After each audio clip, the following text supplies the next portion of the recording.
हरे कृष्णा। श्रीमद् भागवतम में आप सभी का स्वागत करते हैं। आज का जो विशेष प्रसंग है, आज हम देखेंगे यूनिवर्स जो सृष्टि है उसका क्रिएशन तो देख चुके हैं, आज स्ट्रक्चर देखेंगे। और विशेषकर कई बार लोग बोलते हैं कि भारतवर्ष आखिर है क्या? क्या ये जो आज हम इंडिया कहते हैं वो भारतवर्ष है या भारतवर्ष कुछ और है? और एक और चीज सब जानने का प्रयास करेंगे कि ये जो भारतवर्ष में देवी देवता क्यों इतना इच्छुक होते हैं आने के लिए, क्या कारण है यहाँ पे देवी देवता इतने इच्छुक है भारतवर्ष में आने के लिए। तो चलिए, क्योंकि ये श्रीमद् भागवतम विशेषकर जो सुखदेव गोस्वामी परीक्षित महाराज को ये वर्णन कर रहे हैं कि स्थानम कहाँ है, ये स्थान उस चीज का वर्णन करने के लिए है। और मेरा विनती होगा आप सभी से कि कुछ भी अगर आपको किसी प्रकार का नेटवर्क में प्रॉब्लम, आवाज नहीं सुनाई दे रहा या कुछ समझ में नहीं आ रहा है, फिर भी आप कमेंट डाल दीजिएगा। हम अपने प्रभु जी को कहेंगे कि वो देखते रहेंगे कमेंट, कि किसी प्रकार का भी आपको कहीं भी कुछ भी संदेह होगा तो फिर से मैं आपको स्पष्ट करके समझाने का प्रयास करूंगा। तो आज का जो श्रीमद् भागवतम है, क्योंकि भागवत जो है विशेषकर भगवान के लीलाओं से जुड़ा हुआ है। यहाँ पे अगर हम कॉस्मोलॉजी में भी देखेंगे तो ये भी भगवान का से जुड़ा है। तो ये क्यों आखिर परीक्षित जैसा, कई बार लोग कहते हैं अरे क्या हमको ये सब जानने की जरूरत है? अब आप सोचिए, एक मरने वाला व्यक्ति जो कि 7 दिन में मरने वाला है, जिसको पता है कि मैं मरने ही वाला हूं। वैसे हर कोई 7 दिन के अंदर ही मरेगा, Sunday, Monday, Tuesday, Wednesday, Thursday, Friday, Saturday, हमारे पास भी 7 ही दिन है। लेकिन यहाँ पे परीक्षित महाराज को पता है कि अगले 7 दिन के अंदर उनकी मृत्यु हो रही है, फिर भी वो जानने को इच्छुक हैं कि ये यूनिवर्स का स्ट्रक्चर कैसा है, क्यों, क्या कारण है। चलिए उनके ही मुख से सुनेंगे। तो श्रीमद् भागवतम में विशेषकर आज का जो हमारा प्रसंग है वो हम श्रील प्रभुपाद जी, हमारे विश्वनाथ चक्रवर्ती ठाकुर और एक वीर राघव आचार्य करके हुए हैं। वीर वो मध्व संप्रदाय में, उन्होंने भूमंडल के ऊपर बहुत अच्छे तात्पर्य दिए हैं। और किसी को अगर और पढ़ना है इसके बारे में जानकारी, क्योंकि ये श्रीमद् भागवतम में विशेषकर ये थोड़ा ही सा वर्णन किए हैं सुखदेव गोस्वामी ने। अगर हमें अधिक जानकारी लेना है तो वायु पुराण, मार्कंडे पुराण इत्यादि ऐसे पुराणों में बहुत विशेष करके दिया है, तो उनके बारे में उनको भी हम देख सकते हैं। फिर भी हम थोड़ा सा देखेंगे और चलते हैं श्रीमद् भागवतम के आज के प्रसंग में। ओम नमो भगवते वासुदेवाय। ओम नमो भगवते वासुदेवाय। ओम नमो भगवते वासुदेवाय। ओम अज्ञानतिमिरान्धस्य ज्ञानाञ्जनशलाकया चक्षुरुन्मीलितं येन तस्मै श्रीगुरुवे नमः। नमो विष्णुपादाय कृष्णप्रेष्ठाय भूतले श्रीमते भक्तिवेदान्त स्वामिनिति नामिने। नमस्ते सारस्वती देवी गौरवाणी प्रचारिणे निर्विशेष शून्यवादी पाश्चात्य देशतारिणे। जय श्री कृष्ण चैतन्य प्रभु नित्यानंद श्री अद्वैत गदाधर श्रीवासादि गौर भक्त वृंद। हरे कृष्णा कृष्णा कृष्णा हरे हरे, हरे राम राम राम हरे हरे। तो आज का जो प्रसंग है पंचम स्कंद 5th कैंटो चल रहा है। और हमने देखा था पिछले क्लास में कि किस प्रकार से भरत महाराज, जड़ भरत जो थे, उन्होंने राजा रघुगुण को कैसे उपदेश दिए और किस प्रकार से उनका उद्धार किए, ये पिछले प्रसंग में हमने बात किया। आज जो विशेषकर प्रसंग देखेंगे तो सर्वप्रथम परीक्षित महाराज को बता रहे हैं वंश परंपरा। ये 15वां अध्याय है, चैप्टर 15। तो सर्वप्रथम बता रहे हैं कि प्रिय व्रत जो करके थे, जो राजा थे, प्रिय व्रत के 2 पत्नियां हुई। एक पत्नी से जो कि बरहिस्मती से इनको 10 संतानें हुई। अगर देखें तो 10 संतानें, जिसमें से एक का नाम है अग्निध्र,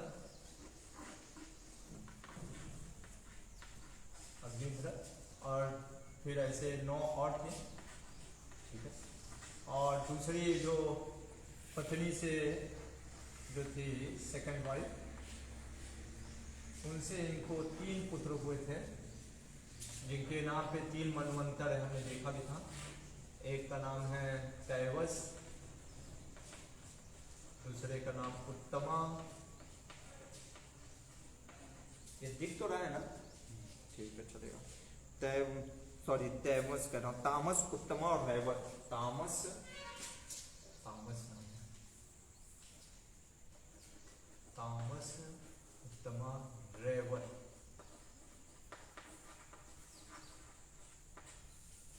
इसके बाद हमने देखा था अग्निध्र से लगभग 9 सन हुए, जिसमें से नाभि प्रमुख थे। अग्निध्र का जो पत्नी थी पूर्व चित्ती, उससे 9 पुत्र हुए, प्लस 8 सन, ठीक है। नाभि से ऋषभदेव आए,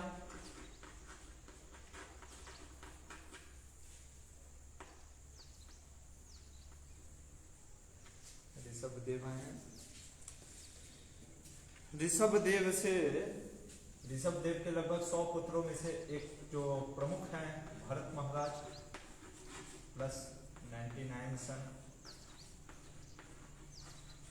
ठीक है। ये भरत महाराज का आज हम बता रहे हैं परीक्षित महाराज। सर्वप्रथम कहते हैं कि भरत महाराज के विवाह करने से सुमति करके जो उनका पुत्र हुआ, सुमति, ये जो सुमति हुआ, ये कैसा हुआ, ये अपने ही दादा का पालन करते हुए पद चिन्हों पे चले और सब कुछ त्याग दिए।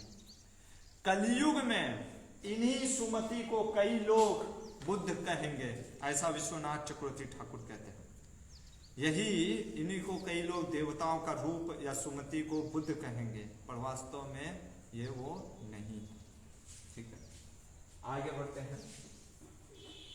आगे कह रहे हैं कि सुमति से फिर इनको होगा पुत्र देवताजित करते हैं,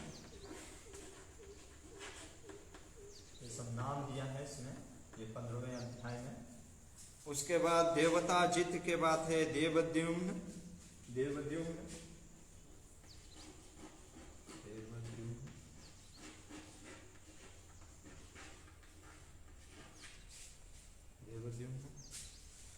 उसके बाद है परमेष्ठी जो देवद्युम्न के पुत्र हैं, परमेष्ठी।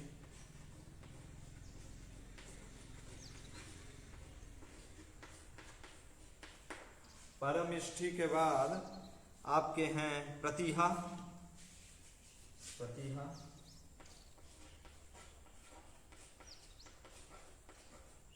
के बाद है प्रतिहर्ता। इनके भी तो 3 पुत्र थे, लेकिन मुख्यतः जो है उन्हीं का हम नाम लिखें, प्रतिहर्ता। अच्छा, इसके बाद प्रतिहर्ता के, यहां से मैं दिखा रहा हूं, प्रतिहर्ता के जो पुत्र हुए हैं वो अज और भूमा, ये 2 पुत्र हुए हैं।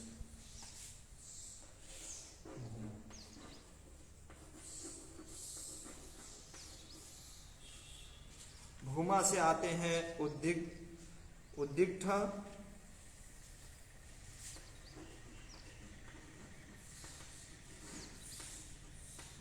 से आते हैं प्रतिस्व,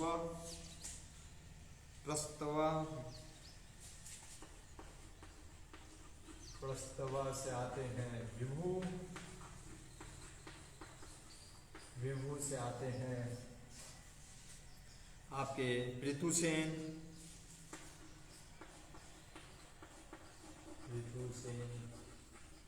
और पृथुसेन से आते हैं आपके नक्त, और नक्त से आते हैं गय, गया नहीं गय। अब यहाँ पे रुकते हैं क्योंकि ये जो गया जो करके राजा हैं ये आंशिक रूप से स्वयं भगवान विष्णु के अवतार हैं।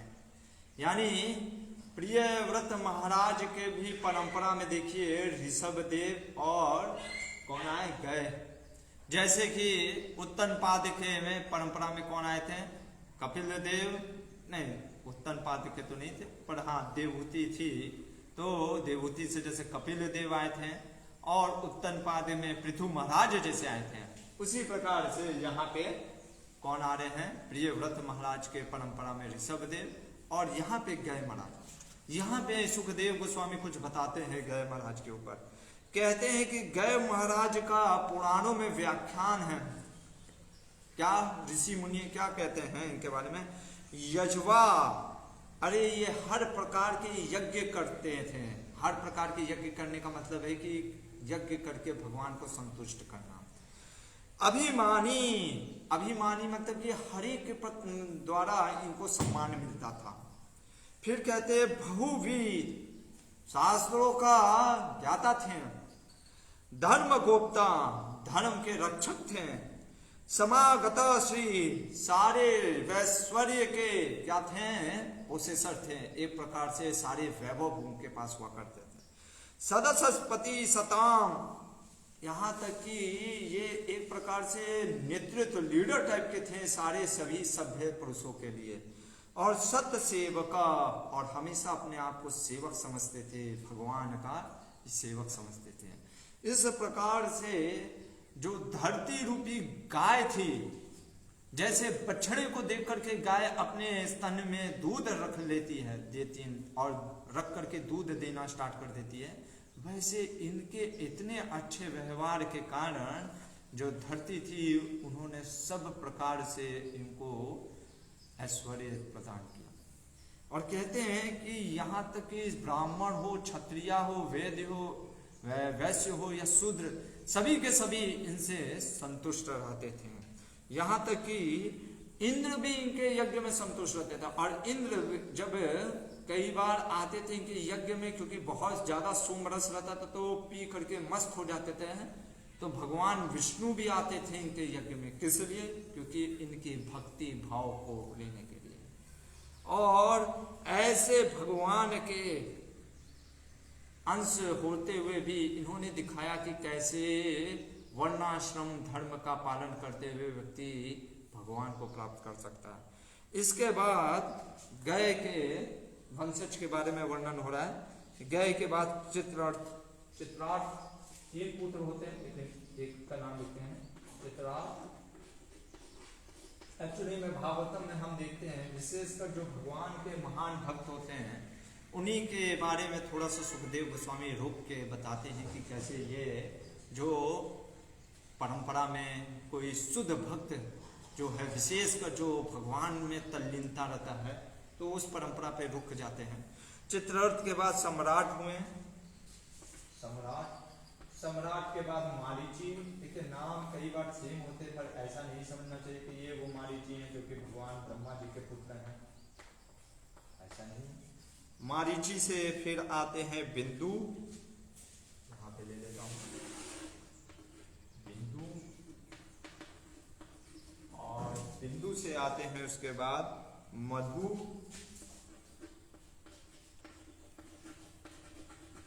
मधु से आते हैं वीरव्रत,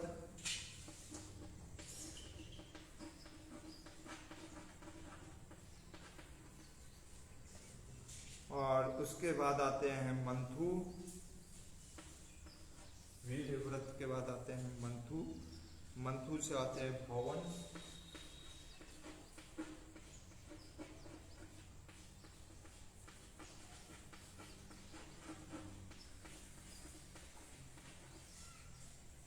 उसके बाद आते हैं त्वष्टा विरजा दो करके, तो विरजा,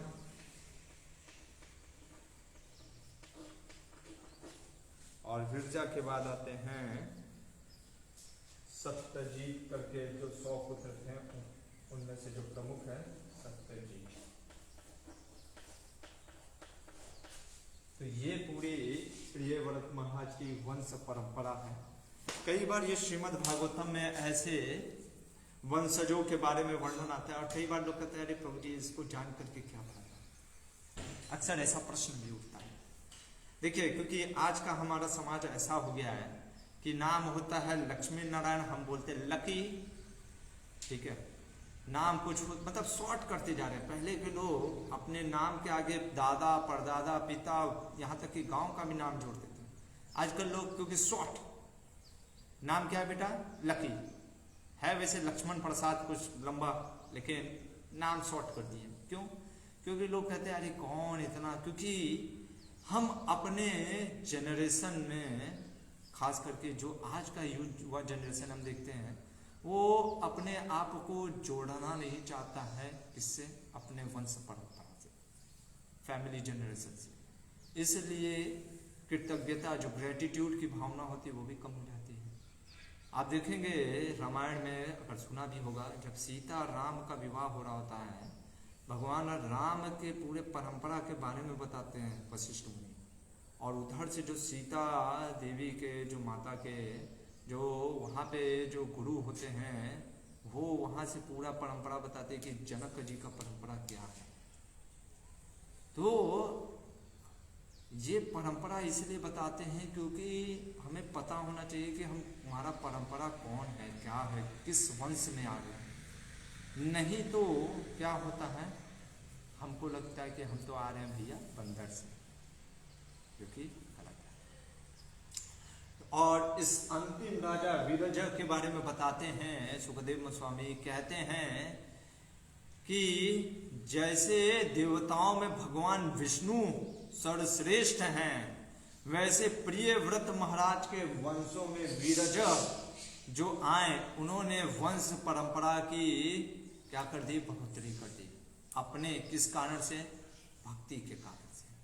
यहाँ पर 15वां अध्याय को समाप्त करते हैं और 16वें अध्याय में जाते हैं।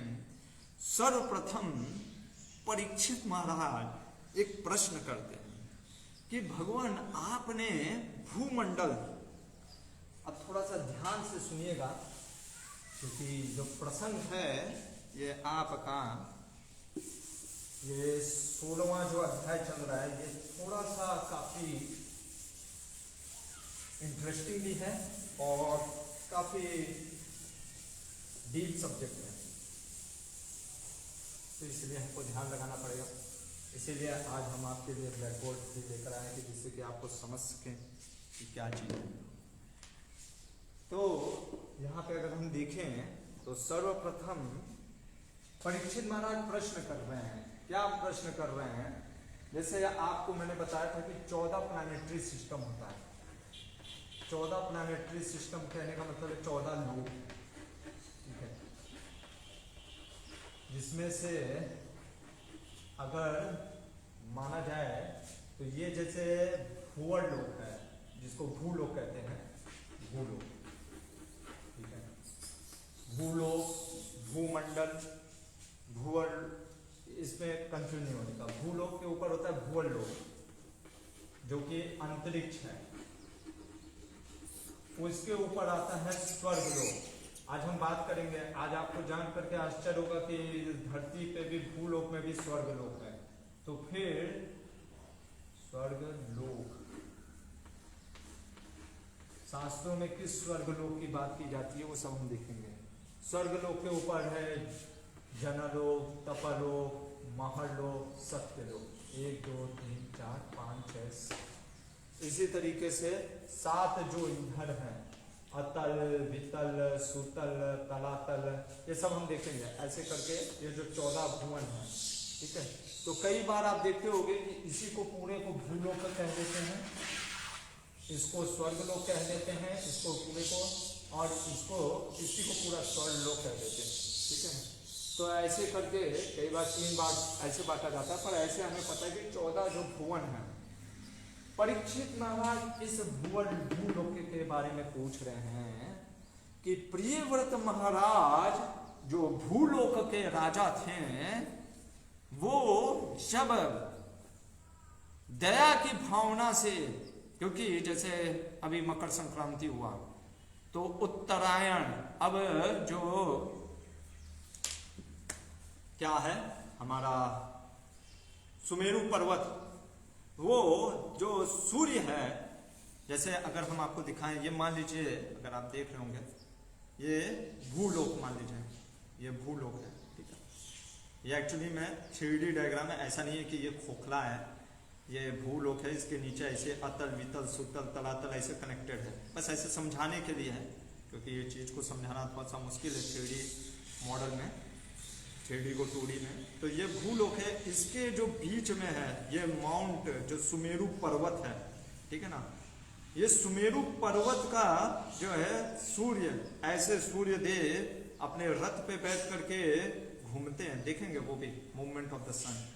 तो अभी जैसे उत्तर में आ गए, ठीक है, पहले दक्षिण में, तो जब उत्तर में आते हैं तो फिर यहाँ पे सूर्य की रोशनी कम हो जाती है। इसलिए परीक्षित महाराज ने जब सुमेरु पर्वत के उत्तर में चले जाते हैं तो यहाँ पे प्रियव्रत महाराज ने अपने रथ से क्या किया, अपने रथ से प्रियव्रत महाराज ने उसको कि यहाँ पे रोशनी नहीं रहेगी, तो इसलिए उन्होंने क्या किया, रथ से यहाँ पे भी दिन कर दिया। तो जब उन्होंने दिन किया, जब वो रथ चला रहे थे, तो हमने देखा कि 7 प्रकार के गड्ढे हो गए थे एक प्रकार का, और वो गड्ढे 7 समुद्र यानी 7 द्वीप बन गए और 7 समुद्र बन गए, जो कि भूलोक में 7 द्वीप।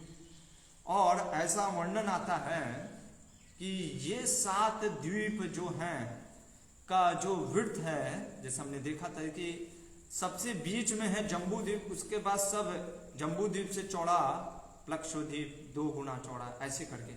तो उन्होंने जानने का प्रयास किया है, यहाँ पे प्रश्न किया है कि आप मुझे कृपया बताइए वो 7 द्वीप के वर्णन करिए, उन 7 समुद्र का वर्णन करिए कि उनकी लंबाई क्या है, चौड़ाई क्या है, मैं सब कुछ जानना चाहता हूं।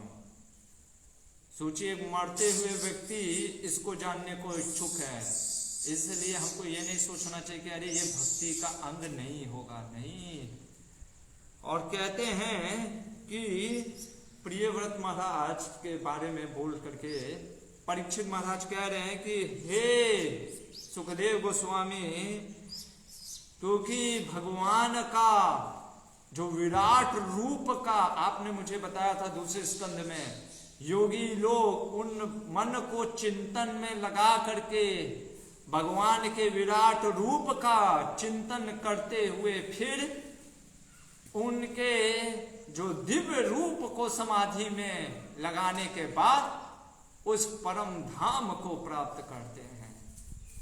यहाँ पे अगर हम देखें तात्पर्य श्रील प्रभुपाद जी का, बहुत सुंदर तात्पर्य है। श्रील प्रभुपाद जी कहते हैं, क्या कह रहे हैं, श्रील प्रभुपाद जी कह रहे हैं कि कई बार लोग छोड़ देते, कहते ये भौतिक चीज है, इसको क्या चीज लेना, पर एक श्लोक से उद्धृत करते हैं। श्रील प्रभुपाद जी कहते हैं, जैसे अपने ही गुरु के वचनों को कह रहे हैं कि भक्ति सिद्धांत सरस्वती ठाकुर कहते थे, हरि सेवा यहाँ है अनुकूल, विषय बलिया तहार त्यागे है भूल। जो हर चीज को भगवान के लिए, जो शुद्ध भक्त होता है ना, हर चीज को भगवान के लिए उपयोग कर सकता है।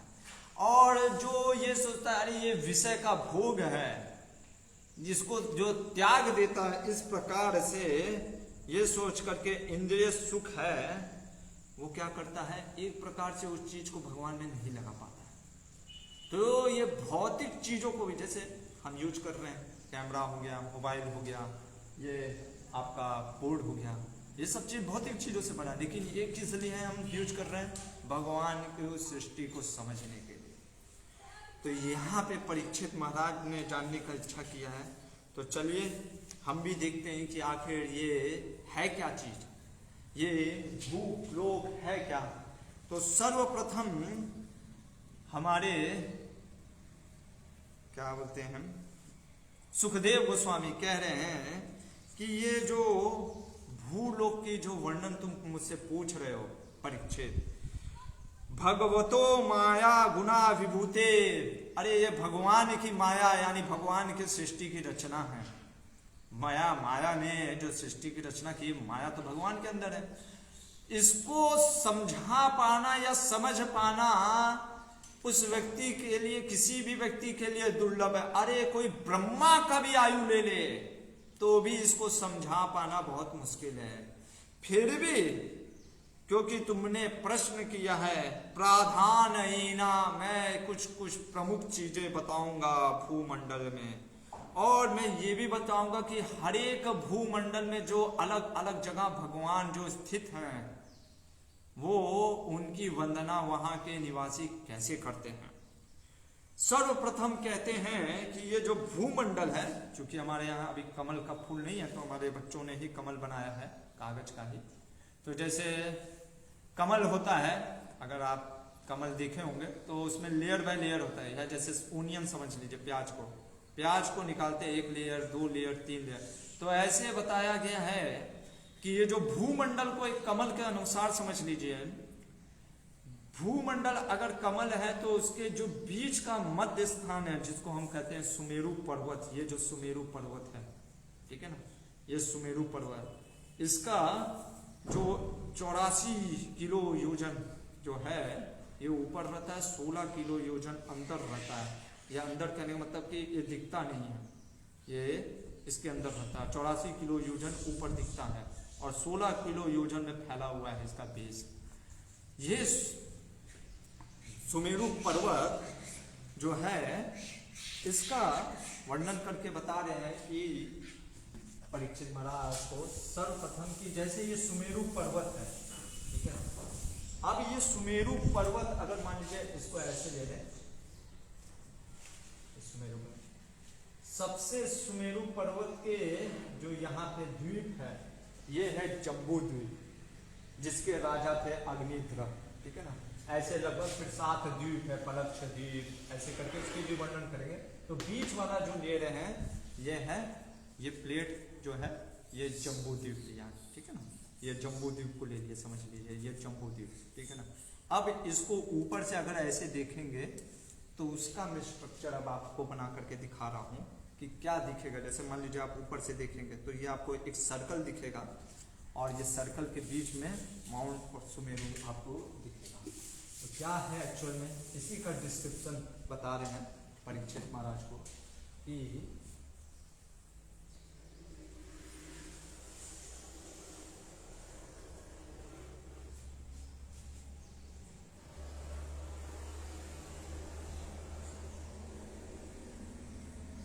ये आपका हो गया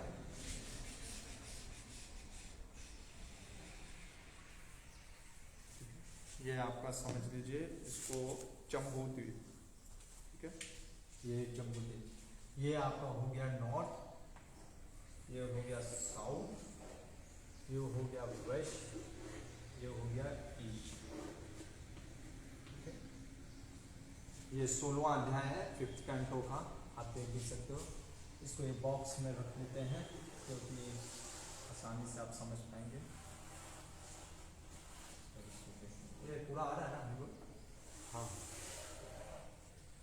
हरे कृष्णा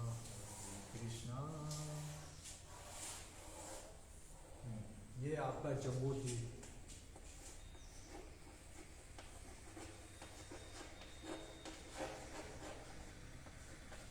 ये है जम्बू द्वीप, ठीक है। और ये जम्बू द्वीप का अगर आपको पता होगा तो जम्बू द्वीप के जो बाहर सराउंडिंग था वो कौन सा ओशन था, सॉल्ट वाटर ओशन। ये पूरा खारे पानी का ओशन है, ठीक है। कहीं भी कुछ आपको ना समझ में आए तो आप कृपया कमेंट में डाल सकते हैं, जम्बू द्वीप सॉल्ट वाटर ओशन का, ठीक है। अब इसमें जो है बीच में माउंट सुमेरु जो दिख रहा है, यानी इसी चीज को हम देखने का प्रयास कर रहे हैं कि क्या चीज ये बटा हुआ है, ठीक है ना। जम्बू द्वीप में 9 वर्ष हैं। कितने वर्ष हैं? 9 वर्ष। पहले भूखंड जो है वो 7 द्वीप में बटा। अब ये एक द्वीप को लेकर के, जम्बू द्वीप को लेकर के हमने बांटा है 9 वर्ष में। 9 वर्ष में बटा हुआ है, ठीक है। उसका एक पहले मैं बना करके आपको दिखा देता हूँ, फिर उसके बाद एक एक श्लोक से एक एक डिस्क्रिप्शन देखेंगे, ठीक है। तो सबसे पहले जैसे कुरु वर्ष, और ये जो है ये लगभग 100 योजन है। सारा चीज किलो योजन में लिखेंगे। और एक योजन बराबर होता है, एक योजन बराबर होता है 8 माइल। 1 किलो योजन मतलब हो गया 1 KY, मतलब 1000 योजन। तो ये सब किलो योजन में है। तो ये जो है 100 किलो योजन का ये जम्बू द्वीप है। लंबाई हो गया, ये जो लेंथ और विड्थ जो देख रहे हैं, इसको 2D में बनाने का प्रयास किया गया है, ठीक है। तेईस है। तो अभी देखेंगे हर का अप्रॉक्सीमेटली, अगर नहीं भी बना फिर भी कुरु वर्ष, कुरु वर्ष के बाद है आपका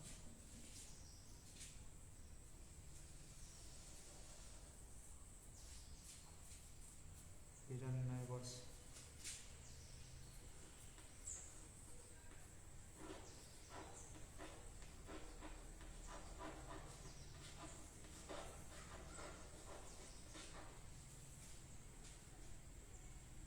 ये सबका वेट सेम है, अगर नहीं भी बना तो मान के चलिएगा, हम दिखा देंगे। तो इसका वेट सेम ना दिखें। हिरण्मय वर्ष, फिर रम्यक वर्ष,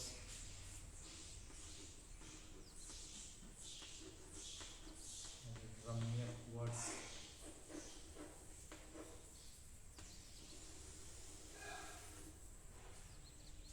इसके बाद आता है, यहाँ पे देखते हैं भारतवर्ष,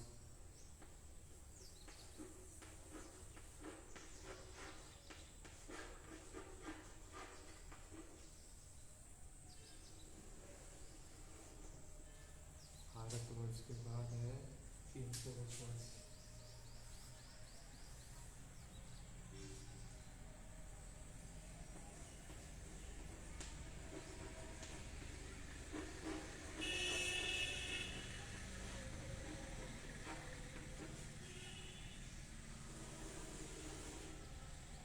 इसके बाद आता है त्रिवर्ष,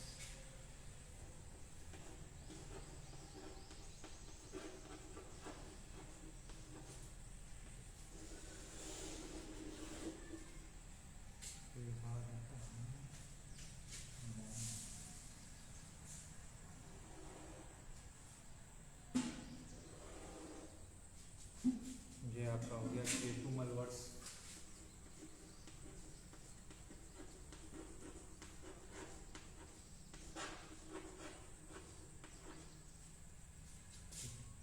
ये हो गया भद्रास वर्ष।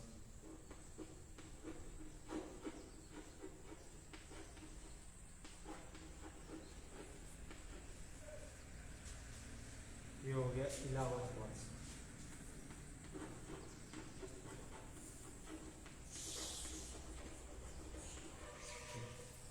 बीच में आपका हो गया माउंट सुमेरु, ये हो गया आपका सुमेरु पर्वत। ऐसे लिख दे रहा हूँ, समझ जाइएगा माउंट सुमेरु है। और इसके बाद भी ये है, इसको अंदर देखेंगे इलाहाबाद वर्ष में क्या चीज़ है। तो अब जैसे कुरु वर्ष के अगर यहाँ पे देखें, सबसे पहले बताया जा रहा है कि इलाहाबाद के वर्ष के जो उत्तरी भाग में है वो क्या है, माउंट नील है। यानी यहाँ पे जो पर्वत है, वैसे मैं बना दे रहा हूँ, इसका नाम है माउंट नील, नील पर्वत। ये बाउंड्री इसलिए बनाया गया ताकि आपस में कोई किसी प्रकार का, जैसे हम घर में बाउंड्री बनाते ताकि लोगों को पता चल सके ये मेरा घर का एरिया है। उसके बाद यहाँ पे गंधमादन, जो आप कई बार सुनते हैं, गंधमादन पर्वत, ये गंधमादन पर्वत है। यहाँ पे लिख देता हूँ, गंधमादन पर्वत, कई बार आपने सुना होगा गंधमादन पर्वत, ठीक है। इसके बाद कहते हैं कि ये जो पर्वत है, पहाड़, ये निषाद पर्वत है, ये माउंट निषाद है, निषाद है। और इधर जो है आपका माउंट मल्यवान है।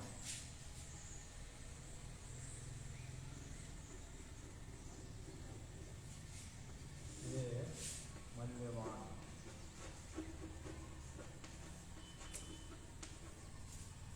तो पहले सबसे पहले ये बताया कि माउंट नील, गंधमादन पर्वत, निषाद पर्वत और ये मल्यवान पर्वत, ठीक है।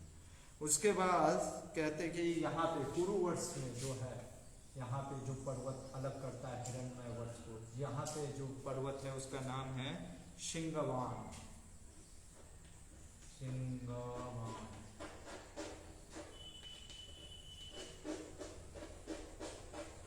ये पर्वत। इसके बाद हिरण्मय वर्ष में माउंट श्वेत है, श्वेत वर्ष, माउंट श्वेत, ये श्वेत पर्वत है। इसके बारे में देखेंगे क्या क्या चीज, इसकी व्याख्या क्या है। शिंगवान, श्वेत पर्वत। उसके बाद भारतवर्ष के ऊपर ये है आपका हिमालय, हिमालय पर्वत, हिमालय। अच्छा, हिम पुरुष वर्ष के ऊपर क्या है, हेमकुट, हेमकुट पर्वत है, हेमकुट। रामायण में आपने सुना होगा हेमकुट पर्वत, हेमकुट, ये हेमकुट पर्वत इधर है, ठीक है। और यहाँ पे तो आपने देखा है निशान पर्वत। तो इस प्रकार से ये सर्वप्रथम जो 9 वर्ष है, बीच में माउंट सुमेरु के इधर इलावर्त वर्ष है, इसके इलावर्त के वर्ष के ईस्ट में भद्रस वर्ष है। फिर लिखा है कि इलावर्त वर्ष के वेस्ट में केतुमल वर्ष है, इलावर्त वर्ष के जो उत्तरी साइड में है रम्यक वर्ष, इलावर्त वर्ष के जो साउथ में हरि वर्ष। अब जम्बू द्वीप की बात की जाए, ये जम्बू द्वीप में उत्तर में कुरु वर्ष होता है और दक्षिण में भारतवर्ष, और बीच में कुरु वर्ष और रम्यक वर्ष के बीच में हिरण्मय वर्ष है, और भरतवर्ष और हरिवर्ष के बीच में किम पुरुष वर्ष है। यही श्लोकों में उन्होंने बताया है हमारे सुखदेव गोस्वामी ने। और क्या बता रहे हैं सुखदेव गोस्वामी, कह रहे हैं अगर आप देखिए तो ये जो वर्ष है कुरु वर्ष, ये किस तरीके का दिख रहा है, बो से, धनुष के रूप में। क्यों? क्योंकि ये ऐसे धनुष की तरफ मुड़ा हुआ है और ये ऐसे उसका प्रत्यंचा हो गया। तो ये कुरु वर्ष और भारत वर्ष जो है धनुष के रूप में दिख रहा है। बाकी जो हिरण्मय वर्ष है, रम्यक वर्ष है, हरि वर्ष है और कुंभ पुरुष वर्ष है, वो किस रूप में दिख रहा है, वो एक लंबा, जैसे कि लॉन्गेटेड, उस तरीके से। उसी प्रकार से केतुमल वर्ष और भद्रस वर्ष भी एक प्रकार से धनुष के रूप में है, और इलावर्त वर्ष भी उसी तरीके से है, लंबा जैसे। अब हरेक जो वर्ष है, ये हरेक जो वर्ष है ये कितना योजन है, 9 किलो योजन, और जो पहाड़ है ये कितना है, 2 किलो योजन। यानी यहां से यहां इसकी विड्थ कितनी है, 9 किलो योजन, ठीक है। और ये पहाड़ की जो विड्थ है वो 2 किलो योजन है। इसी तरीके से हिरण्मय वर्ष भी 9 किलो योजन, फिर ये 2 किलो योजन। उस तरीके से ये ऐसे हर चीज है। बस ये जो इलावर्त वर्ष है और भद्रास वर्ष, ये आपका ये कितना हो गया, माउंट सुमेरु जो है 14 कितना है, 14 किलो योजन का है। माउंट सुमेरु ऐसे एक्चुअली में है, तो पूरा इसको बॉक्सा बना दिया, ठीक है ना, माउंट सुमेरु।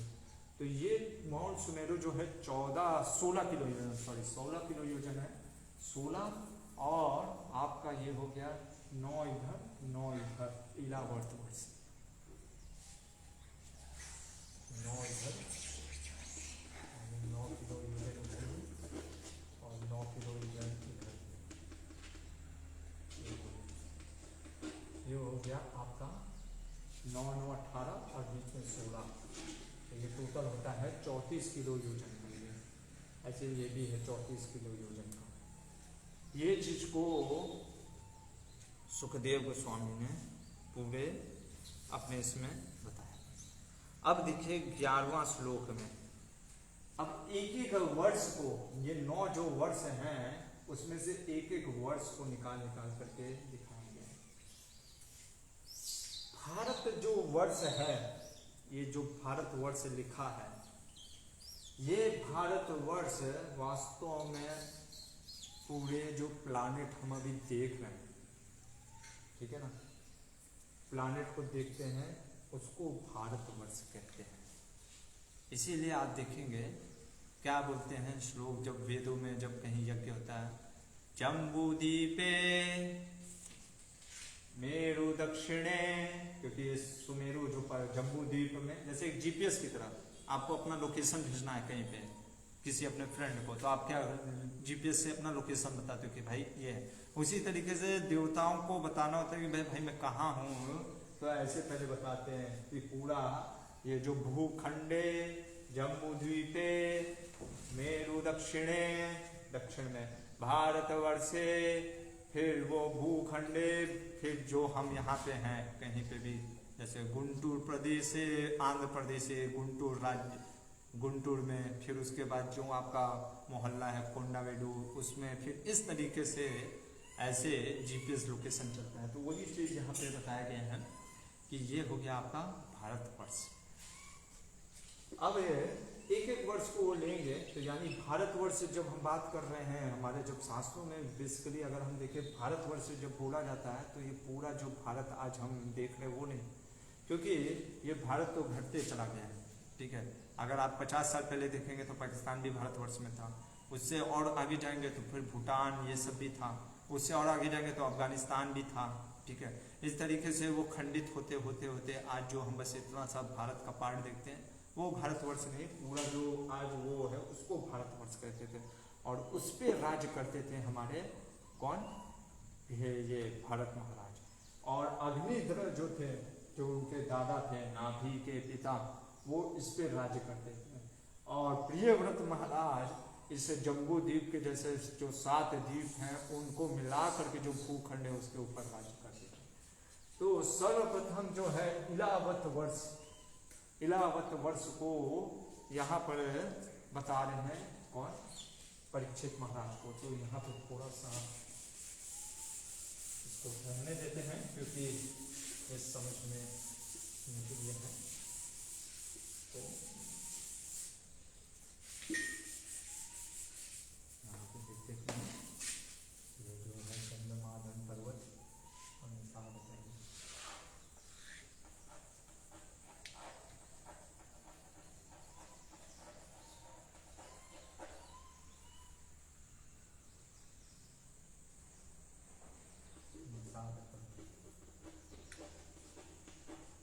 अब इलावर्त वर्ष को अगर देखें तो क्या दिखा रहे हैं सुखदेव गोस्वामी, सर्वप्रथम कह रहे हैं कि इलावर्त वर्ष, सबसे पहले अगर यहाँ पे देखें तो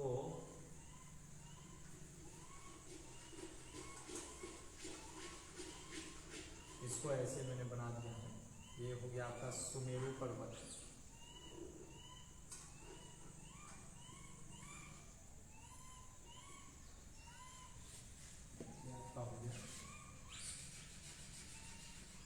सुमेरु पर्वत।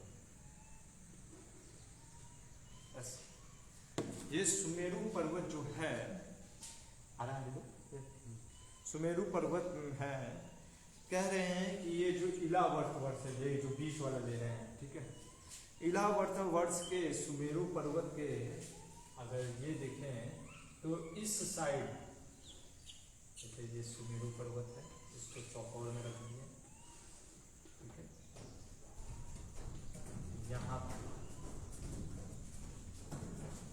यहाँ पे अगर देखें तो पर्वत है, उस पर्वत का नाम है, अगर हम देखें तो कह रहे हैं कि इस पर्वत का नाम है मंदरा। क्या नाम है? मंदरा पर्वत, मंदरा, ठीक है।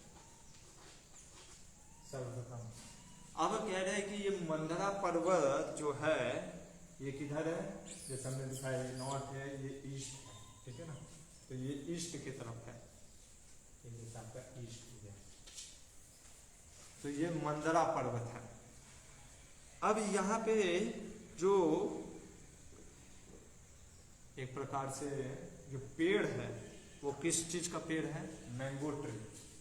यहाँ पे मैंगो ट्री करके, अच्छा, ये मैंगो ट्री जो है, जब ये यहाँ पे जो देवाचूत कहते हैं इसको, ऐसा मैंगो ट्री है कि समझ लीजिए हाथी के शेप के जैसा है, शास्त्र कहता है। और जब ये गिरता है आम, सोचिए पूरा पल्प वाला, ये जब गिरता है पेड़ से तो यहाँ पे क्या होता है, एक प्रकार का लेक बन जाता है। और इस लेक से यहाँ पे नंदन पर्वत है, नंदन गार्डन, जहाँ पे देवता अपनी पत्नियों के साथ आते हैं, तो बहुत ही फेमस है स्वर्ग का नंदन गार्डन। ये नंदन गार्डन के बारे में बताया जाता है कि ये जो नंदन गार्डन है ये मंदरा पर्वत के ऊपर है, मैंगो ट्री है। और ये जब मैंगो ट्री गिरता है तो एक प्रकार से अरुणोद रिवर करके बहता है, और ये अनुरोध रिवर में क्या होता है, ये मैंगो जूस है। ये जो रिवर बह रहा है यहाँ से, ये किस चीज का है?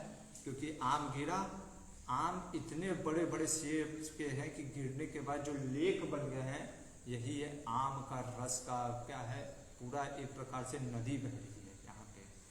और इसको पीने से क्या होते हैं कि जब माँ दुर्गा के जो भवानी जो सेविकाएं हैं या जो देवताओं की पत्नियां हैं, वो जब इसको पीती हैं तो इसको पीने के कारण से क्या होता है कि उनके शरीर से खुशबू निकलती है, जो कि लगभग 10 योजन, यानी 1 योजन बराबर 8 मील, 10 योजन बराबर 80 मील तक उनको खुशबू आती है।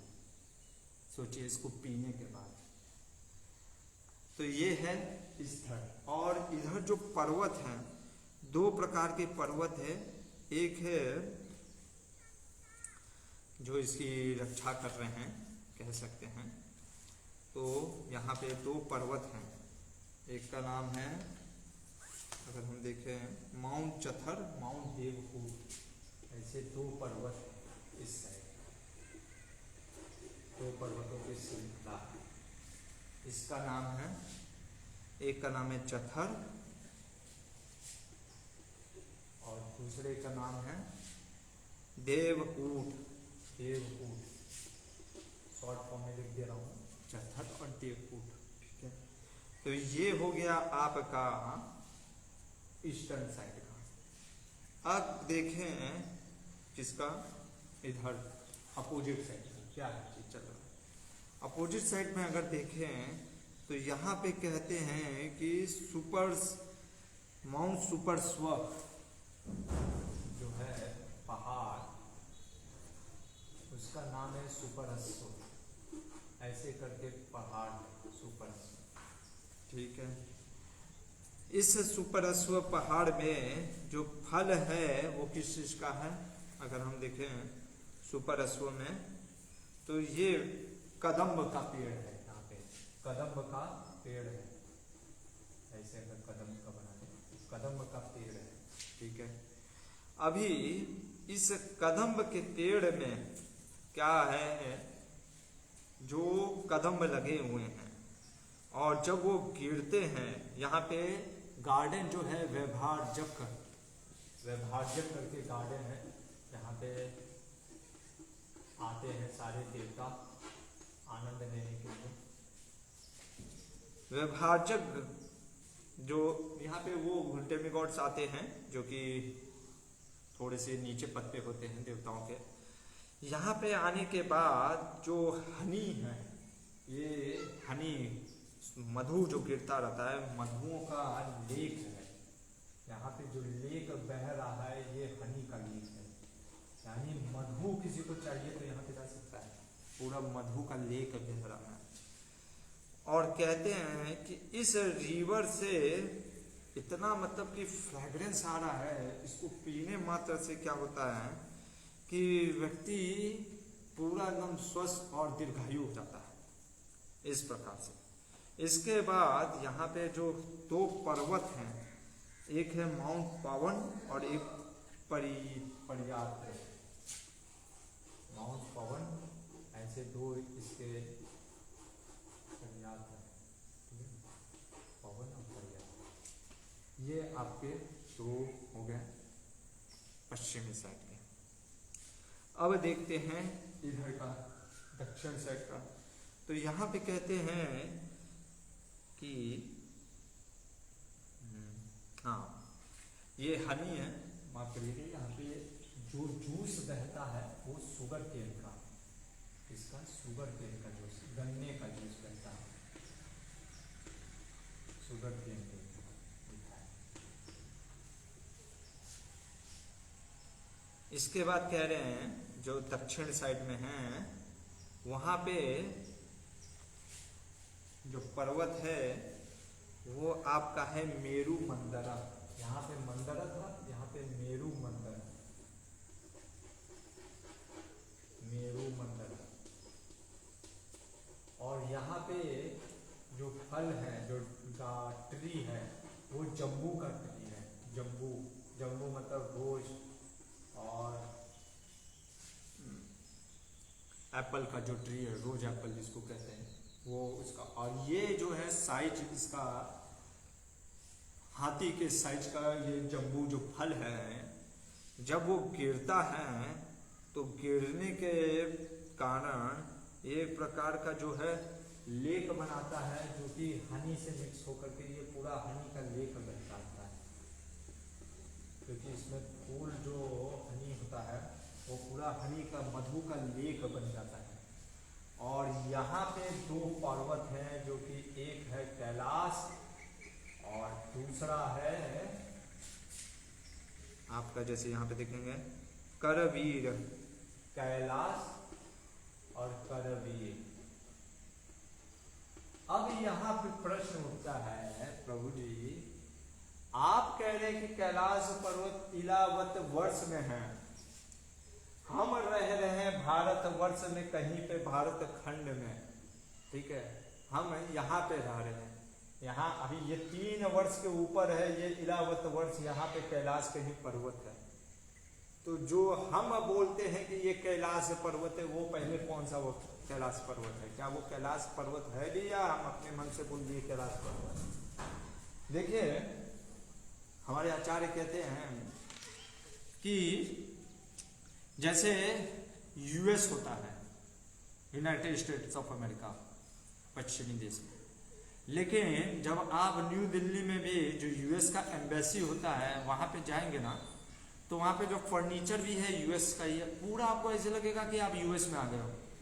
पूरा वहां पे इंग्लिश में लोग बात करेंगे, ठीक है, जो यूएस का एम्बेसी है, फर्नीचर, फ्लैग, सब चीज यूएस, हर चीज यूएस का, वहां पे लोग जो भी है जो यूएस के ही है। तो आपको एक तरीके से महसूस होगा जैसे कि मैं यूएस में आ गया। तो उसी तरीके से जो ये कैलाश जो पर्वत यहाँ पे जो इलावत वर्ष में है, जो कि बहुत ऊपर है, लगभग समझ लीजिए आपका 11 योजन ये, 11 योजन ये, इतना पकड़ लीजिए। 11 योजन मतलब कि 11 किलो योजन, सॉरी 11 हजार योजन, 22,000, लगभग 30,000 योजन, यानी 30,000 इंटू 8 कर दीजिए तो 2,40,000 माइल यहाँ पे एक्चुअल में जो कैलाश पर्वत है। तो हम तो कहते कि ये तो ऊपर जो मानसरोवर है कैलाश वो क्या है फिर, तो कहने का मतलब है वो भी कैलाश ही है लेकिन वो एम्बेसी वाला है। तो भगवान क्योंकि हम इतना महादेव कृपालु हैं, जानते कलयुग में इतना तो हमारे पास तपस्या है नहीं कि यहाँ पे जा करके कैलाश के पास यहाँ पे उनका दर्शन कर सके। ये भी कैलाश पे भी कोई चढ़ पाता नहीं है, ये भी बहुत दुर्लभ है।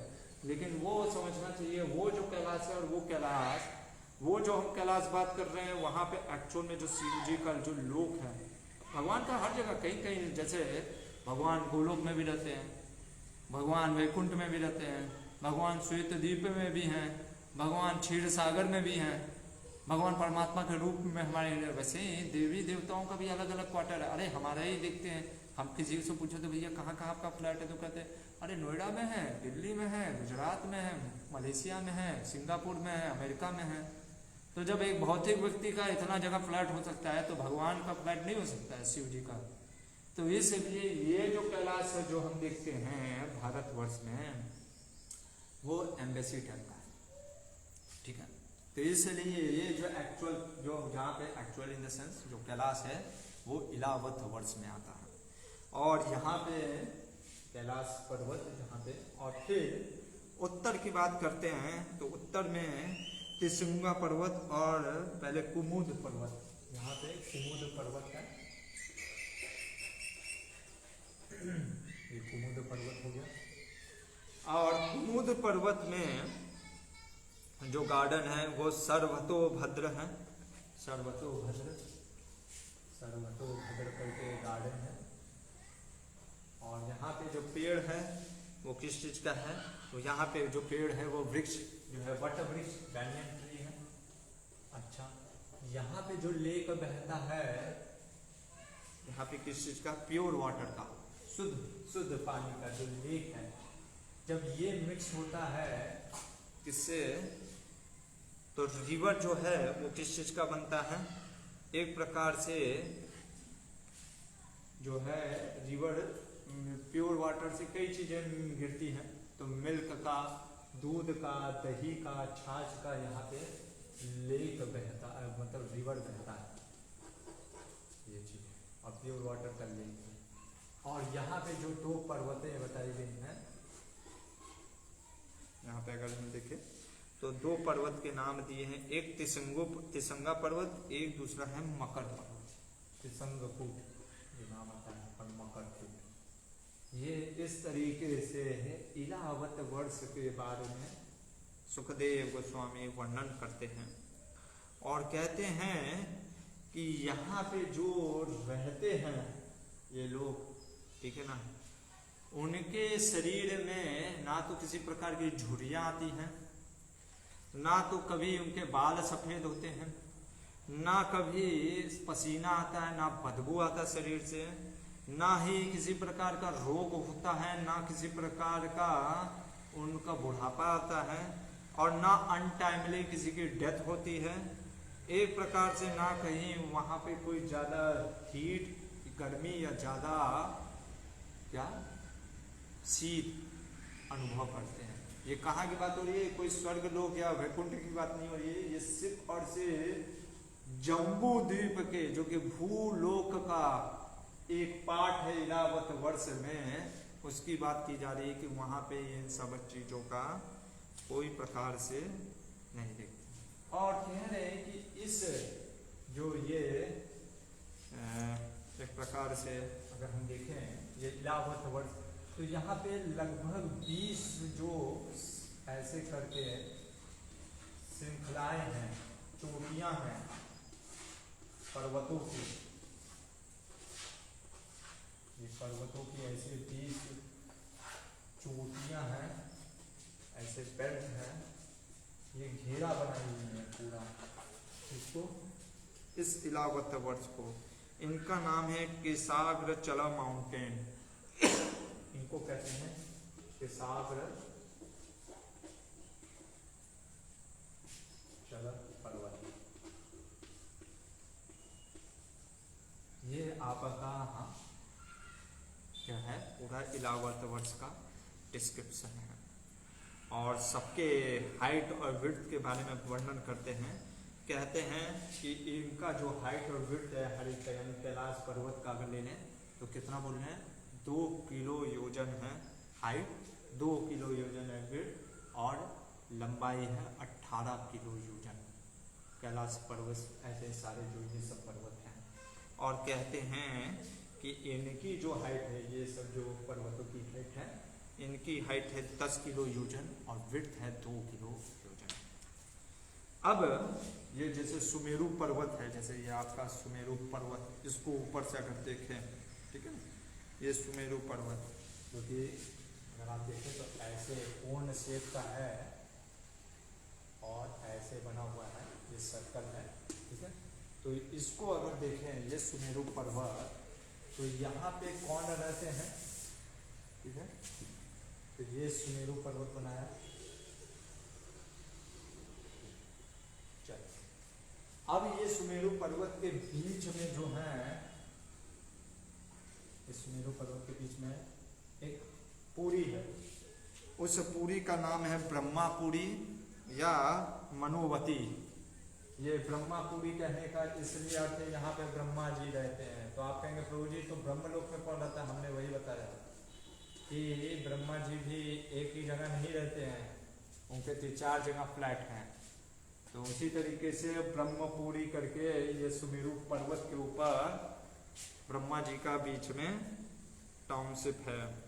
और ये पूरा कैसे बना है बताया जा रहा है, पूरा सोने का है, पूरा सोने का है, 24 कैरेट गोल्ड। और इस प्रकार से उनके 8 तरफ 1 2 3 4 5 6 7 8 आठों तरफ वित्तम हूबहू वैसे ही उनका भी फ्लैट है देवताओं का, बस थोड़ा सा छोटा है। अगर इनका 4 BHK है तो इन लोग का 2 BHK है, पर लेकिन है इनका भी सोने के जैसा और एकदम हूबहू है। और इनका है तो जैसे आपने सुना ही होगा अमरावती, तो कहाँ किसका है अगर हम देखें तो बोलते हैं कि सुखदेव गोस्वामी की इंद्र जो हैं वो ईस्ट की तरफ इंद्र का है, तो इंद्र का ये हो गया अमरावती। फिर उसके इंद्र के ऊपर है शिवलोक, शिव जी यहाँ पे भी रहते हैं, यशोवती शिव जी का। फिर इसके इधर है कुबेर का मध्यया, जहाँ शिव जी रहते हैं उधर ही कुबेर भी रहते हैं। फिर वायुदेव, वायुदेव का इधर है। फिर इसके बाद है वरुण देव, वरुण देव का इधर है। वरुण देव के बाद है निऋत्ति, निऋत्ति करके देवता है, इनका इधर है। फिर उसके बाद है यम, यमराज। इसीलिए देखिए यमराज जो होते हैं दक्षिण में, इसीलिए कहते हैं ना, अगर आपने वास्तुशास्त्र में पढ़ा होगा तो दक्षिण का जो दिशा होता है यमराज का लोक होता है। इसे लोग कई लोग कहते हैं ना कि दक्षिण के दिशा में पैर रख करके नहीं सोने का, दक्षिण के दिशा में बैठ करके नहीं खाने का। क्यों? क्योंकि आप एक तरीके से आह्वान कर रहे हैं, यमराज जी को कह रहे हैं, यमराज जी को देख रहे थे, यमराज जी सोचते हैं अच्छा मेरे को बुला रहे हो क्या, ठीक है मैं आता हूँ आता हूँ। तो अट्रैक्ट करते हो आप जैसे किसी को बार बार देखोगे तो वो आपके तब देखेगा नहीं। आप कभी ट्राई करना, किसी व्यक्ति को आप बार बार देखना, भले वो आपको नहीं देख रहा पर वो उसको लगेगा कोई तो देख रहा है और वो आपको देखने लग जाता है। तो उसी तरीके से आप अगर सदर्न साइड में, क्योंकि कहने का मतलब आप जब सोते हो तो 6-7 घंटा सोते हो, अब अगर पैर दक्षिण दिशा में है और आप मुंह आपका एक तरीके से क्या हो गया दक्षिण की तरफ ही हो गया, तो इसलिए आप क्या करते हो दक्षिण के स्वामी यमराज को आह्वान कर रहे हो, बुला रहे हो कि आइए मुझे लेके जाइए। ये चीज है, तो इसलिए यमराज और फिर यहाँ पे अग्निदेव, ठीक है ना। तो ये चीज है, तो ये आपका यहाँ पे 16वां अध्याय समाप्त होता है। काफी वर्णन था। इसके बाद गंगा कैसे आई वो उसके बारे में सुखदेव गोस्वामी कह रहे हैं कि सर्वप्रथम कहते हैं कि मैं ये डिटेल में बताऊंगा। वामन देव जब बलि से कहते हैं कि मुझे 3 पग भूमि चाहिए, बलि कहता है कि अरे 3 ही पग भूमि बस, कहते एक ब्राह्मण को संतुष्ट होना चाहिए 3 पग में, तो इसलिए वो कहते हैं 3 पग भूमि चाहिए। तो कहते ठीक है लीजिए, पहले ही पग से नापने लग जाते, पूरा त्रिभुवन नाप लिया, स्वर्ग लोक से लेकर पूरा ऊपर तक, इवन तो उनका पैर चला गया जाके कारण दक्षाई ओसन, जो हमने देखा होगा, हमने बनाया था। तो ये ब्रह्मांड यूनिवर्स है, यहाँ पे जो महाविष्णु है लेटे हुए हैं इस तरीके से, यहाँ पे ये जो काउजल ओसन है वहां पे जाकर के पैर टकराया, छेद हो गया, और वहां से पानी निकल करके, क्योंकि भगवान के चरणों से कुमकुम से भींगा होकर के वो पानी निकला कारण, और पहले उसका नाम नहीं था, इसीलिए यहाँ पे आप शब्द देखेंगे, कहते हैं कि लोगों ने उनका नाम उसका पता ही नहीं था, इसलिए कई लोग उसको भगवत पदी बस कहते थे। लेकिन 1000 साल के बाद, 1000 युग के बाद वो कहाँ आया, ध्रुव लोक में पानी आया, वहां से ध्रुव लोक तक आने में कितना साल लगा, 1000 युग लगा उस नदी को आने में, उसका नाम पड़ गया वहां से विष्णुपदी। अब ये जो नदी आ रहा है, जो जल आ रहा है 1000 युग के बाद, जब ध्रुव लोक से नीचे उतरेगा, तो सर्वप्रथम पहले तो ध्रुव लोक में क्या हुआ कि ध्रुव लोक में जो ध्रुव महाराज हैं वो तो बहुत ही प्रिय हैं भगवान के, और भगवान के चरणों से जल आ रहा है, तो ये देख करके और भी उत्कंठित हो गए। उन्होंने उस जल को अपने मस्तक पे धारण किया, और एक प्रकार से उनके रोम रोमांचित, जैसे रोम खड़े हो जाते हैं, रोमटा, और हृदय द्रवित हो गया। इसके बाद हम देखेंगे ध्रुव लोक के नीचे आते हैं सप्त ऋषि, 7 ऋषि जो होते हैं, वो सप्त ऋषि भी अपने अपने जटाओं में इस भगवान के चरणों के पानी को क्या करने लग गए, प्रभाव अभिज्ञा, अरे वो जानते थे इसका प्रभाव, इसलिए उन्होंने क्या किया, उपक्षिता अन्य अर्थात्म गयता, उन्होंने सारे चीजों को त्याग करके पहले इस जल को अपने सिर पे धारण किया, क्योंकि ये भगवान के चरणों से धुल करके आ रहा है। और इस प्रकार से वो सप्त ऋषियों से होते हुए वो जो गंगा है, फिर क्या हुआ, चंद्रलोक के होते हुए, सारे जो लोक है स्वर्ग लोक से होते हुए सुमेरु पर्वत में, ये जो है ब्रह्मा का ये लोक, समझिए ऐसे पानी, अभी मैं आपको कैसे दिखाऊं, समझिए ये है सुमेरु पर्वत, ठीक है, ये सुमेरु पर्वत पकड़िए, इसमें से ऐसे पानी ऊपर से आ रहा है, और बीच में ये आपके हो गए ब्रह्मा जी का क्या नाम है, वो नगरी, वहां पे गिरता है ऐसे छपा, ऐसे ये नगरी से गिरा, ठीक है ना, ये यहाँ पे ऊपर से, तो यहाँ पे ये गंगा नदी आ रही है, इस तरीके से गंगा नदी। अब ये गंगा नदी जो है 4 भाग में बढ़ गई है, सुमेरु पर्वत से ऐसे एक तरफ गिरा, एक इधर से गिरा, एक इधर से गिरा, ठीक है, एक इस तरफ गिरा, 4 तरफ से ये पर्वत, ये जो सुमेरु पर्वत है यहाँ से नदी गिर रहा है, और ये जा करके सॉल्ट वाटर ओशन में मिलेगा। अच्छा, ये जाते जाते किधर जा रहा है थोड़ा सा वो भी देख लेते हैं। तो सर्वप्रथम बात करें पूर्व की, तो इस जब ये नदी है इसको कहते हैं सीता, क्या कहते हैं, सीता।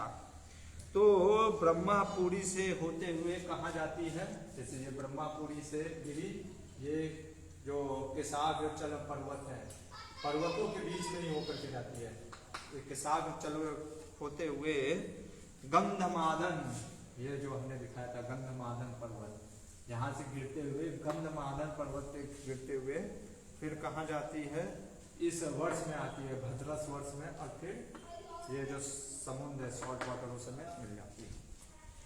दूसरा है जो पश्चिम साइड में चक्षु करके नाम पड़ा इसका, ब्रह्मापुरी से गिरते हुए केसाग्रचल पर्वत से जाते हुए फिर माउंट मलयावन पर्वत जो है इस पे गिरते हुए केतुवन मरसों में होते हुए यहाँ पे आ गए, ठीक है, भद्र, ठीक है,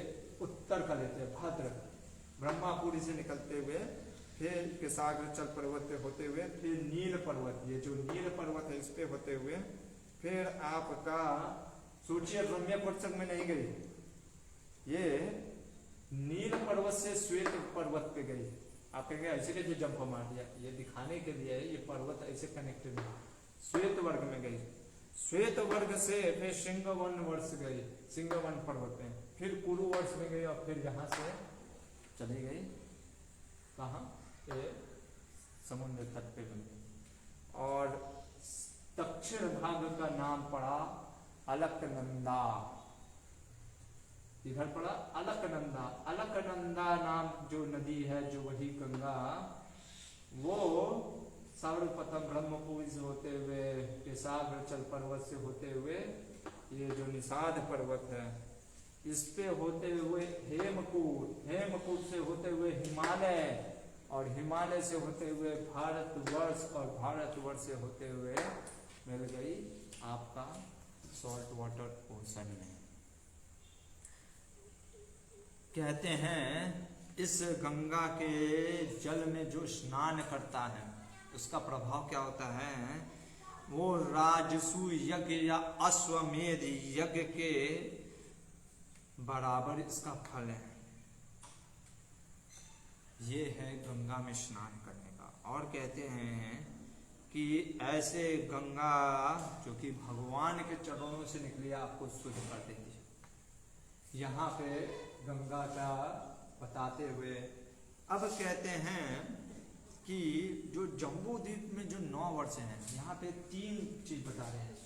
कह रहे हैं एक तो हो गया स्वर्गलोक, जिसकी हम बात करते हैं, जो हम जानते हैं स्वर्गलोक, ठीक है, जो कि ऊपर है, भूवर लोक के ऊपर स्वर्गलोक है। एक स्वर्ग होता है ये भौम वर्ष है, भारतवर्ष को छोड़ दिया गया, भारतवर्ष को छोड़ करके जो 9 जो जम्बू द्वीप में जो 8 वर्ष हैं, किम पुरुष वर्ष, हरि वर्ष, एतुमल वर्ष, इलावत वर्ष, भाद्रस वर्ष, रम्यक वर्ष, हिरण्मय वर्ष, कुरु वर्ष, ये 8 आते हैं। भौम स्वर्ग कहते हैं इनको। क्या कहते हैं कि स्वर्ग है भू धरती के अंदर। जैसे कई बार नहीं कहते लोग कि कश्मीर हमारा जो है स्वर्ग के जैसा है, तो जैसे कई बार लोग नहीं कहते अरे स्वर्ग नरक सब यहीं पे है, तो कहने का इसलिए अर्थ है कि ये भी जो वर्ष है भारत वर्ष को छोड़ करके ये जो सारे भूलोक में है ये वर्ष है जम्बूद्वीप के, इनको कहते हैं भौम स्वर्ग। क्या कहते हैं? भौम स्वर्ग। इसीलिए आप देखोगे कहीं कहीं शास्त्रों में स्वर्ग लोक की तुलना बहुत महान की गई, जैसे महाभारत में भी। तो जो ये लोग जाते थे जो स्वर्ग का, तो ये सब ये स्वर्ग, ये इसको स्वर्ग कहते थे। वो स्वर्ग लोग तो बहुत ऊपर का चीज है, वो आपका क्योंकि वो तो पार होकर के जाना, अंतरिक्ष को पार करते हुए वो स्वर्ग लोग। यहाँ पे वो जो स्वर्ग की बात की जाती थी कि अरे वो स्वर्ग का रास्ता है, वो इसी को बोलते थे, हिमालय से होते हुए कि पुरुष वर्ष, ये सब ये भौम स्वर्ग है। और एक और स्वर्ग आएगा, बात करेंगे, जो कि निचले स्तर पे, जो कि राहु केतु ये सब का जो नीचा है, जैसे इसके नीचे, जैसे ये मान लीजिए भूमंडल के नीचे अतल वितल सुतल है ना, तो यहाँ पे जो रहेगा उसको भी कहते हैं, वो आपका तीसरा है लोअर स्वर्ग उसको कहते हैं, या सबटेरियन स्वर्ग। ऐसे 3 स्वर्ग हैं। सिर्फ भारतवर्ष को स्वर्ग नहीं कहा गया। क्यों नहीं कहा गया? देखिए क्यों नहीं, 8 वर्ष को स्वर्ग कहा गया। और कहते हैं कि यहाँ पे इन जो 8 वर्ष में स्वर्ग में कौन जाता है? जब व्यक्ति पुण्य कमाता है तो जो स्वर्ग लोक की प्राप्ति होती है, उसके बाद जो थोड़ा सा पुण्य बचा रहता है फिर वो यहाँ पे आता है, इन स्वर्गों में आता है, इन 8 वर्षों में। और कहते हैं यहाँ पे वो अपने पुण्य शेषक, जो बाकी के जो पुण्य है उनको भोगने के लिए आता है। और इन 8 वर्षों में जो आयु होती है ना लोगों की, 10,000 साल के बराबर होती है। कितना? 10,000 साल। और शरीर एकदम चौड़ा हट्टा कट्टा, 10,000 हाथियों के जैसा बल रहता है। और व्यक्ति इतना मतलब कि भूख तृप्ति खास करके मैथुन जीवन में इतना लगा रहता है ना, स्त्रियां कभी गर्भवती होती ही नहीं है, यह सच मानते हैं। बस कब होती हैं, वर्णन आता है कि अपने उस जो मैथुन जीवन के जो अंतिम घड़ी होती है ना लाइफ, उस समय उनको सिर्फ पुत्र या पुत्री संतान होता है। यानी और यहाँ पे जो सुख की कामना की गई है वो त्रेता युग के जैसे, क्यों त्रेता युग के जैसे, सतयुग के जैसे, क्योंकि सतयुग में लोग सिर्फ ध्यान योग करते थे। कलयुग और द्वापर युग की बात इसलिए नहीं की गई, यानी यहाँ पे एक प्रकार से कोई युग ही नहीं होता है, मतलब युग नहीं होता है करने का मतलब ये नहीं कि युग नहीं, यहाँ पे मतलब कि कोई कलयुग का प्रभाव पड़ता ही नहीं है। ये जो हम कलयुग देखते हैं ये सिर्फ यहीं पे होता है, ये भारतवर्ष में। भारतवर्ष कहने का मतलब ये जो भारत है, जो अभी का भारत नहीं, ये विश्व समझ लीजिए। बाकी सब जगह पे है त्रेता युग जैसा माहौल रहता है, भोग, इसीलिए इसको कहा गया भौम स्वर्ग। और इतना आनंदित वाला, आनंदित इन द सेंस भोग वृत्ति इतनी है, जो बगीचे हैं पूरे पुष्पों से भरे हुए हैं, फ्रूट से भरे हुए हैं, इतने सुंदर सुंदर नहर हैं, झरने हैं, और कह रहे हैं कि सारस है, मधु है, अलग अलग प्रकार के जीव और जानवर हैं। और यहाँ पे देवता भी आते हैं, जो देवता लोग हैं प्रमुख इंद्र, इन लोग भी आते हैं यहाँ पे अपनी पत्नियों के साथ, जैसे हमने देखा नंदन गार्डन ये सब, तो यहाँ पे भी आकर के आनंद प्रदान करते हैं। और हर एक वर्ष में भगवान अपने भक्तों के साथ रहते हैं और जिनकी वंदना करते हैं। और सर्वप्रथम चलते हैं इलावत वर्ष में, कि यहाँ के जो मुख्य देवता कौन है नारायण के रूप में, और कौन पूजा कर रहा है। तो चलिए इलावर्त वर्ष के, जम्बू द्वीप के इलावर्त वर्ष में हम भी चलते हैं, भारतवर्ष छोड़ के इलावर्त वर्ष चलते हैं। तो इलावर्त वर्ष में सर्वप्रथम अगर हम देखें तो वहां पे सिर्फ एक ही व्यक्ति क्या है, मेल है। ये क्या, एक ही व्यक्ति मेल है? हाँ, एक ही व्यक्ति मेल है। मेल कहने का मतलब पुरुष है। कौन है? शिव जी। कहाँ रहते हैं? इलावर्त वर्ष में कैलाश। बाकी लोग कौन है? स्त्रियां हैं। कोई भी अगर जाएगा पुरुष भी तो स्त्री हो जाएगा। यानी क्यों ऐसा? 9वें स्कंद में हम देखेंगे, उसकी चर्चा करेंगे, वर्णन। हमारे आचार्य कहते हैं कि श्राप सब जगह नहीं है। कैलाश पर्वत के जो स्थित हैं और यहाँ पे जो ये पर्वत है, इन जगह पे अगर कोई जाता है, यानी कहने का मतलब है इलावर्त वर्ष के इन जगहों पे कोई पुरुष जाता है, वो स्त्री बन जाएगा। क्यों? दुर्गा देवी माँ पार्वती का श्राप है। क्यों श्राप है देखेंगे 9वें स्कंद में, अभी उसको रहने देते हैं। वो पूरी लंबी कथा भी आएगी। कोई एक श्राप भी मिल जाता है, फिर वो उसके कारण से वो बन जाता है।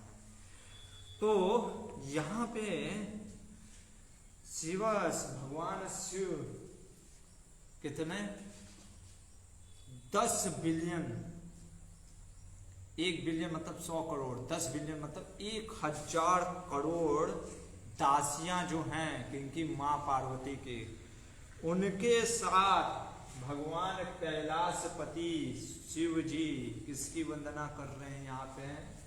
संकर्षण। इलावत वर्ष के जो मुख्य जो हैं भगवान, वो कौन है? संकर्षण। और क्या प्रार्थना कर रहे हैं? सर्वप्रथम कह रहे हैं शिव जी। अब हर एक वर्ष में प्रार्थनाएं की गई हैं, उन प्रार्थनाओं को देखते हैं। महापुरुषाय, महापुरुष कह रहे हैं किसको? भगवान संकर्षण को। सर्वगुण संख्यानाय, सभी गुणों, असंख्य गुण है भगवान के। अनंताय, अनंत है भगवान। और अव्यक्ताय, जिनको व्यक्त नहीं किया जा सकता, ऐसे भगवान को मेरा प्रणाम है, नमस्कार है। कौन कह रहा है? भगवान शिव। किसके बारे में? संकर्षण के। अच्छा, आगे क्या बोल रहे हैं? कह रहे हैं कि भजे भजनयारन पाद पंकजम, मैं उन भगवान को प्रणाम करता हूं जिनके चरणों का आश्रय लेने से भक्त के सारे जो कष्ट हैं, जो भय है, वो दूर हो जाते हैं। और कह रहे हैं कि जो भगवान 6 ऐश्वर्यों से परिपूर्ण हैं, जो भगवान अलग अलग लीलाओं के माध्यम से अपने भक्तों को संतुष्ट करने के लिए अलग अलग अवतार, लीला अवतार होते हैं, जो भगवान जिनका शरण लेने से ये संसार खत्म हो जाता है, और जो भगवान इस सृष्टि के क्या है, कारण है, आदि अनादि कारण है, उन भगवान को मैं प्रणाम करता हूँ। कौन कह रहे हैं? भगवान कैलाशपति। अब क्या कहते हैं कि भगवान के मात देखने मत से क्या होता है कि ये भौतिक जो एक प्रकार से उत्तेजना आ जाती है गुणों में, और सृष्टि का संचालन स्टार्ट हो जाता है। ऐसे भगवान का हम शरण लेते हैं। क्यों? क्योंकि हम जो अपने क्रोध, क्योंकि विशेषकर रुद्र क्या अवतार है ना, तो क्रोध, क्योंकि क्रोध है तो इसलिए करे, जो क्रोध पे हम काबू नहीं कर सकते, तो हमें संकर्षण भगवान का आराधना करना चाहिए। और क्या कह रहे हैं? अरे मूर्ख हैं उनकी चेतना। देखिए कैलाशपति कह रहे हैं मूर्ख है उनकी चेतना, जो कि भगवान को ये सोचते हैं कि भगवान की आंखें लाल क्यों हैं। आंखें लाल कब होती है जानते हो? लाल कब होती है आंखें? जब व्यक्ति जब मद पी लिया होता है ना, देखा है कभी? हाँ।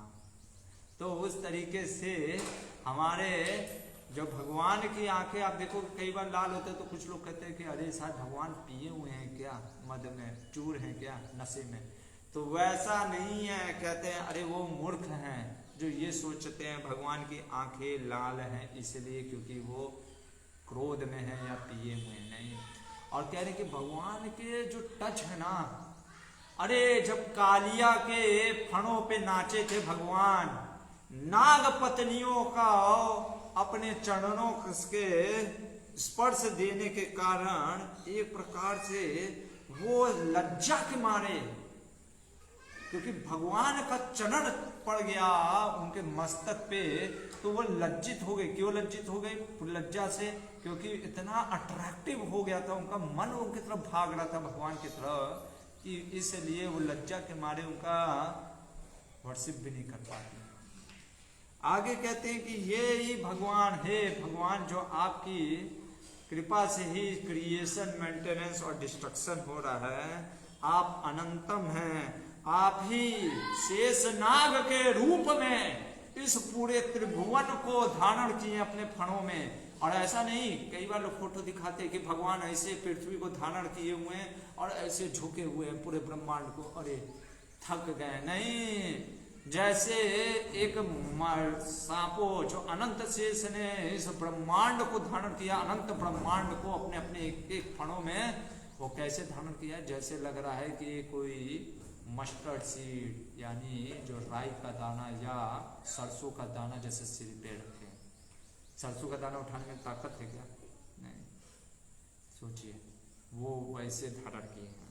और कह रहे हैं वो भगवान से ही ब्रह्मा जी, ब्रह्मा जी से मैं शिव, और शिव से ही सारे जो देवी देवता प्रकट होते हैं, सारे जो इंद्रियों के स्वामी हैं, एलिमेंट्स के स्वामी हैं, उन भगवान के सब नियंत्रण में हैं। इसीलिए भगवान कहते हैं गीता में क्या, मत्ता परतरम नान्यत् किंचिद अस्ति धनंजया मयि सर्वम इदं प्रोतम सूत्रे मणि गणा इव। सूत्रों में सभी बंधे हुए हैं, और वास्तव में जो सुप्रीम कंट्रोलर है वो कौन है? कृष्णा। आगे कह रहे हैं कि उन भगवान को समझ पाना बहुत ही असंभव है। क्यों? क्योंकि कर्म प्रवणीण, जो व्यक्ति कर्म में प्रवृत्त है, जिसका खुद कर्म में लेखा जोखा चल रहा है, वो भगवान को नहीं समझ सकता। जब तक उसके ऊपर किसकी कृपा ना हो, भक्ति योग की यानी भक्तों की कृपा ना हो, वो भगवान को नहीं समझ सकता। ऐसे भगवान जो कि अपने भक्तों पे तो कृपा करते हैं, वो भक्तों, विश्वनाथ चक्रवर्ती ठाकुर कहते हैं कि अपने भक्तों पे कृपा करने के कारण भक्त तो मुक्त हो जाते हैं, लेकिन जो अभक्त होते हैं वो भगवान को नहीं समझ पाते हैं, और भगवान को भी क्या कहते हैं, हमारी जैसा, अरे वो भी तो लंपट है। क्यों? क्योंकि माया के प्रभाव के कारण। यहाँ पे प्रार्थना करके शिव जी जो कि इरावत वर्ष में संकर्षण है उनकी प्रार्थना की है। यहाँ पे 17वां अध्याय समाप्त होता है। 18वें अध्याय में चलते हैं, अलग अलग वर्ष में जैसे प्रार्थनाएं चल रहे हैं, तो इरावत वर्ष के बाद भद्रस वर्ष चलते हैं। भद्रस वर्ष में भद्रस्वा करके एक प्रमुख जो राजा हैं, जो कि धर्मराज के पुत्र हैं, अपने साथियों के साथ और अपने सेवकों के साथ भगवान हैग्रीव या हैशीर्ष, हैग्रीव जो हैं, भगवान हैग्रीव मतलब वो हैं जो कि जैसे नरसिंह देव कैसे हैं, सिंह और पुरुष। हैग्रीव कौन है? वो हैं भगवान हैग्रीव अश्व और मनुष्य, यानी उनका जो चेहरा है वो घोड़े जैसा है और शरीर जो है बाकी वो मनुष्य के जैसा है। तो उन हैग्रीव भगवान को वंदना करते हुए क्या बोल रहे हैं कि अरे भगवान, आप तो आत्मविशोधनया, वास्तव में सभी के जो जीव आत्मा है ना, उसके हृदय को शुद्ध कर देते हैं आप। कब? भक्ति में जब वो जुड़ता है। और कह रहे कि अहो विचित्रम भगवद विचेष्टितम ज्ञातम जनोयम हिमिषान् न पश्यति ध्यान सद्यर्हि विकर्मा सेवितुम निहित्य पुत्रम पितरम जिजीविषति। कह रहे हैं सर्वप्रथम की बहुत आश्चर्य की बात है कि व्यक्ति देख रहा है कि उसके पिता मर गए और पुत्र मर गया, फिर भी भौतिक चीजों में लगा हुआ है, और सर्वप्रथम की पिता जो छोड़ के चले गए, ठीक है ना, घर परिवार, उसमें फिर वो भी लग जा रहा है। यही चीज तो पूछते हैं महाभारत में यक्ष जो कि धर्मराज होते हैं, यमराज, कहते कि धर्मराज युधिष्ठिर ये बताओ इस जगत में तुम सबसे किम आश्चर्यतम, सबसे बड़ा आश्चर्य का चीज क्या देखते हो? तो युधिष्ठिर महाराज ने कहा था आहानी आहानी भूतानी गच्छन्ते यमलयम शेष स्थावरम इच्छन्ते किम आश्चर्यम अतः परम। इससे बड़ा आश्चर्य की क्या बात होगा कि व्यक्ति देख रहा है, ऐसा नहीं है कि उसको पता नहीं है कि व्यक्ति देख रहा है कि उसके दादा मर गए, पिता मर गए, हर कोई जा रहा है, फिर भी वो क्या करता है, वो सोचता है कि शायद मैं नहीं मरूंगा, और या तो कम से कम ये सोचता है आज तो नहीं मरूंगा, और भौतिक चीजों में लगा रहता है, भगवान का भजन नहीं करता। उसी तरीके से यहाँ पे कह रहे हैं कि ये भद्रास वर्ष के कि व्यक्ति देख रहा है पिता पुत्र सब मर रहे हैं, फिर भी वो भजन में नहीं लग रहा है। बहुत बड़ा प्रश्न उठता है यहाँ पे कि भैया आपने तो बोला कि भद्रास वर्ष में अनटाइमली डेथ होता ही नहीं है, तो पिता के रहते पुत्र कैसे मर गया? और यहाँ पे तो भोग वाला जगह, यहाँ पे वो कुछ कर ही नहीं सकते, तो फिर क्यों ऐसा बोल रहे हैं? हमारे जीव गोस्वामी, विश्वनाथ चक्रवर्ती ठाकुर और श्रीधर स्वामी का कहना है ये भद्रास वर्ष के जो लोग हैं वो ये कह रहे अरे हम तो भोग में लगे हुए, हम कुछ कर नहीं सकते हैं, क्योंकि ये तो भोग भूमि है, यहाँ पे कुछ किया जा ही नहीं सकता।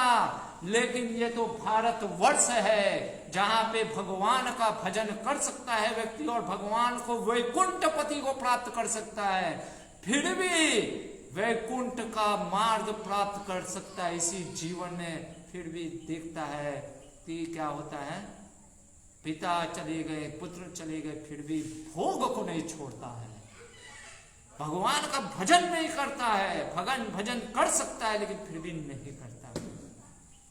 यही अद्भुत है इस भारत वर्ष की महिमा। कल भी हम देखेंगे क्या बोलते हैं, क्योंकि आज शायद नहीं आ पाएगा, इतना अद्भुत क्यों है भारत वर्ष।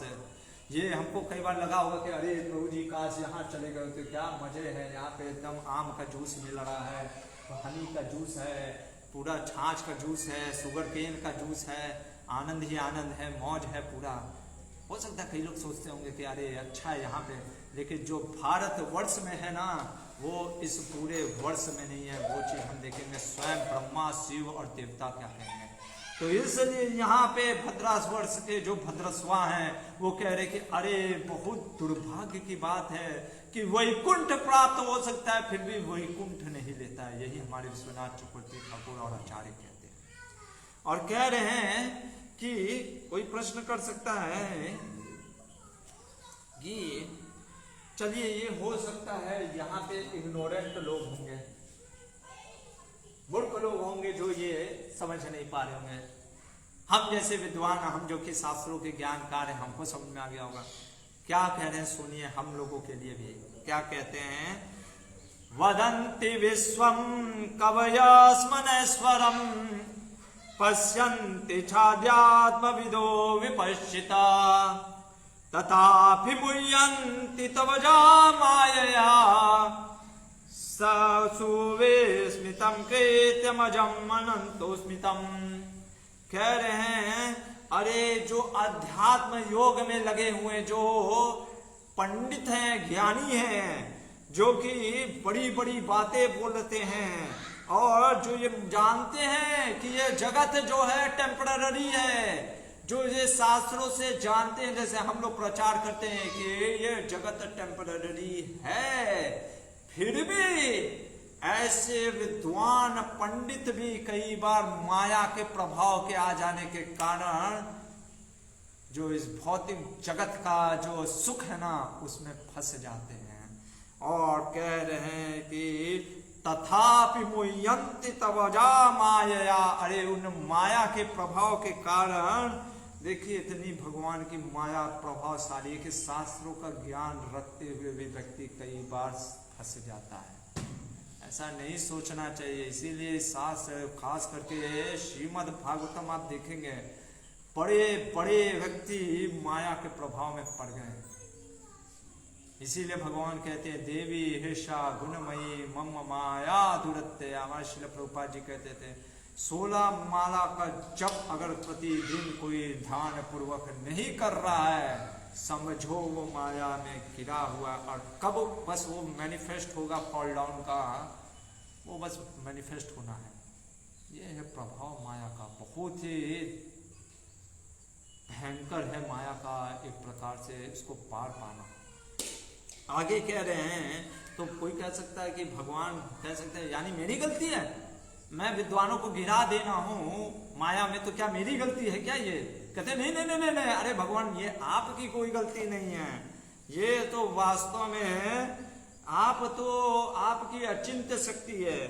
आप रहते हुए भी माया के प्रभाव, आप माया के अध्यक्षता हो लेकिन माया से कंट्रोलर आप हो, लेकिन आप ऐसे नहीं हो कि माया आप ही कर रहे हो सब काम। जैसे कोई मशीन होता है ऑटोमेटिक मशीन, तो हम बस एक मोटर ऑन कर देते हैं बाकी वो सब काम करता रहता है, स्विच ऑन कर देते हैं बाकी वो सब काम करता रहता है। उसी तरीके से भगवान बस माया देवी जो कारणोदक्षाय विष्णु कारण सागर में लेटे हुए हैं, बस भगवान एक बार निगाह से देखते हो और बाकी माया देवी फिर एक्टिव हो जाती है, सब करती है। तो उस तरीके से भगवान को कह रहे कि आप कुछ डायरेक्टली नहीं करते हो, तो इसलिए ये आपका नहीं है, वास्तव में व्यक्ति खुद ही इच्छा द्वेष से फंसा हुआ है। और कहते हैं कि जिस प्रकार से हे गृह भगवान, जैसे तामस करके जो राक्षस था, जब ब्रह्मा जी के जो कल्प के अंत में वेदों को चोरी करके जा रहा होता और रसातल में छिप जाता है, तब आप है गृह का रूप लेकर के वो ज्ञान को वापस लाए। उसी प्रकार से हम आपसे विनती करते हैं कि हमारे इस ज्ञान को जो आपके माया के प्रभाव में ना पड़े और हम आपका हमेशा वंदना करें, ये चीज है। आगे देखते हैं, यहाँ पे हो गया भद्रस वर्ष। अब चलते हैं हरिवर्ष। यहाँ पे हरिवर्ष में कौन है? तो नरसिम्हदेव हैं। नरसिम्हदेव भगवान की जय। तो यहाँ पे नरसिम्हदेव भगवान जो है मुख्य अधिष्ठाता देव हैं, जो कि इस वर्ष के। और यहाँ पे ग्लोरिफिकेशन कौन कर रहे हैं? तो यहाँ पे सुखदेव गोस्वामी कहते हैं मैं नरसिंह का अवतार क्यों हुआ मैं आपको बताऊंगा, लेकिन सर्वप्रथम यहाँ पे प्रहलाद महाराज कौन है? महाभागवत हैं। और दूसरा कह रहे हैं महापुरुषो गुणो भ्राजना, जो महापुरुष हैं और जिनके अंदर महापुरुषों के गुण हैं, ऐसे जो अपने दैत्य परिवार को उद्धार करने के लिए प्रहलाद महाराज क्या करते हैं? वंदना कर रहे हैं हरि नरसिंह देव का। और ये मंत्र बहुत सुंदर है, हर एक व्यक्ति को, हर एक भक्त को ये मंत्र बोलना चाहिए। आप भी अगर है तो ये 5 जो 5वां स्कंद 18वां अध्याय 8वां श्लोक है, क्या बोल रहे हैं? करे ओम नमो भगवते नरसिंहाय नमस्ते तेजसा आविर्भवे वज्रनखं वज्रदंष्ट्रं कर्माशयान् रन्धोगसो रन्धया तमोग्रसा ग्रसा ओम स्वाहा अभयम अभयम आत्मनि भूयिष्ठा ओम श्राम। तो सर्वप्रथम कह रहे हैं कि मैं उन नरसिंह देव भगवान को प्रणाम करता हूँ जो कि सारे तेजों के सोर्स हैं, श्रोता हैं, जो कि हर एक के हृदय में अपीयर करते हैं। कैसे? इन नखुनों से, और जो जिनके दांत में उठीले जैसे वज्र के समान है, ऐसे भगवान नरसिंहदेव हमारे हृदय में से, जो जैसे नरसिंहदेव ने हिरण्यकशिपु का जो फाड़ दिया था पेट और फिर तड़ी निकाल दिया था, वैसे हमारे अंदर से जो काम बीज है, काम क्रोध लोभ ये सब चीज निकाल करके भगवान हमारे अज्ञान को दूर करे। जिस अज्ञान के कारण व्यक्ति भयभीत होता है और गलत कार्य में लगता है, उससे हम बच सके। आगे कहते हैं कि मैं सभी लोगों के लिए सोच रहा हूँ, सभी लोगों का कल्याण हो, इवन दो उनका भी कल्याण हो जो द्वेषी हैं भक्तों से, सभी का कल्याण हो। और कहते हैं कि हे भगवान सभी के लिए कल्याण हो। और सभी का कल्याण कब होगा? जब सभी का मति भगवान के रति मतलब उनके प्रेम में लगेगा। और इसलिए कहते हैं कि हे भगवान सबका मन भगवान आप भक्ति योग में लगाइए। और आगे कहते हैं कि जब तक व्यक्ति भगवान का भजन नहीं करता है ना, तब तक व्यक्ति को अनासक्त नहीं होता। ये कैसे? दारा आत्मजा वित्त बंधुसु, बंधु पत्नी घर परिवार से। देखिए इसलिए श्रील प्रभुपाद जी कहते थे कि भक्ति जब जैसे तराजू होता है, बैलेंसिंग वेट, एक तरफ आप अगर वजन बढ़ाते जाओगे तो ये अपने आप ऊपर उठ जाएगा। उसी तरीके से भक्ति बढ़ाते रहने को कह रहे हैं कि भक्ति बढ़ाएंगे तो अपने आप डिटैचमेंट आ जाएगा। किससे? घर और परिवार से डिटैचमेंट करने का मतलब अनासक्त हो जाएगा व्यक्ति। फिर उसको सिर्फ और सिर्फ कैसे यूज करेगा? भक्ति के लिए। और कह रहे हैं कि जब व्यक्ति भक्ति योग में लगा रहेगा उस प्रकार से एक सेटिस्फैक्शन आनंद का अनुभव महसूस करेगा। और कह रहे हैं कि अरे भगवान यहाँ पे बहुत सुंदर चीज है कि यस्संगलब्धं निज वीर्य वैभवं तीर्थं मुहुसं पिसतं हिमानसं हरेते अजोऽन्त श्रुतिभिः गतो अंगजं को वै न सेवेत् मुकुन्द विक्रमम्। अरे भगवान आपके भक्तों का संग कौन नहीं करना चाहेगा? क्यों? क्योंकि गंगा नदी आपके चरणों से निकलती है और उसमें स्नान करने, कई बार स्नान करने के बाद व्यक्ति का पवित्र होता है मन। लेकिन कोई आपके भक्तों के द्वारा, आपके भक्तों के मुख से निकला हुआ अगर कोई भागवत का श्रवण करता है, तत्क्षणात उसी समय आप उसके कानों के थ्रू हृदय में प्रवेश करके उसके हृदय को, मल को साफ करने लग जाते हैं। ये है भगवान के भक्ति का श्रवण करने की महिमा। कि अगर कोई भगवान के भक्त का महिमा या भगवान की महिमा भक्तों के मुख से श्रवण करता है तो क्या होता है प्रभाव, हृदय शुद्ध होता चला जाता है। ये है भागवत की महिमा। इसीलिए श्रीमद् भागवतम को अमलम पुराणम कहा गया है।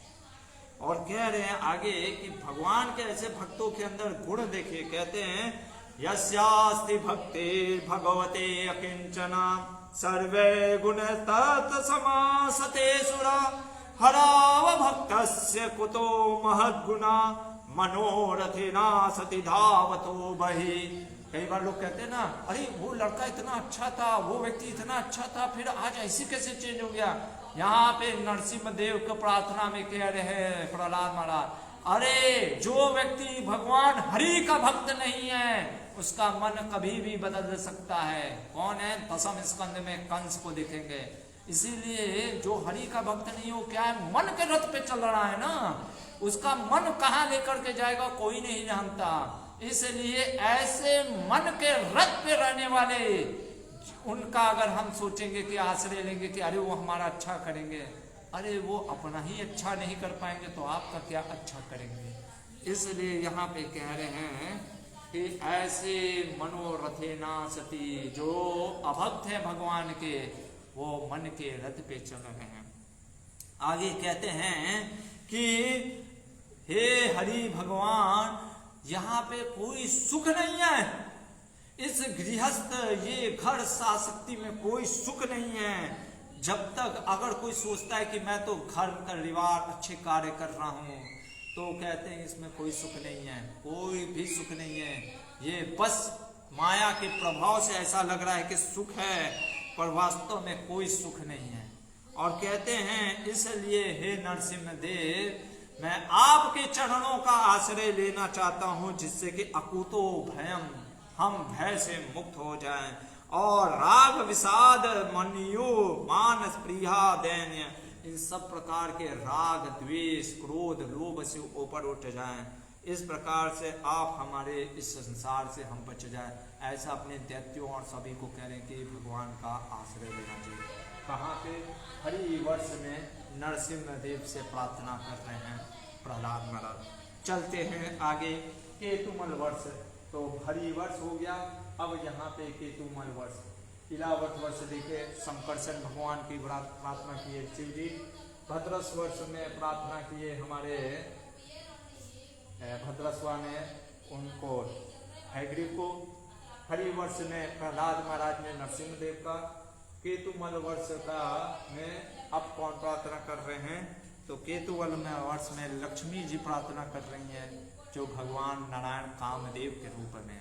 क्या कह रही हैं लक्ष्मी जी, कह रही है कि हे भगवान, सर्वप्रथम मैं आपकी वंदना करने चाहती हूँ। क्या वंदना करना चाहती हूँ, कह रही हैं कि हे भगवान, आप सभी इंद्रियों के स्वामी हैं, आप वास्तव में अंतःकरण चित्त के स्वामी हैं। हे भगवान, आप सर्व माया सभी जगह सर्वव्याप्त हैं, आप वास्तव में सर्वशक्तिमान हैं।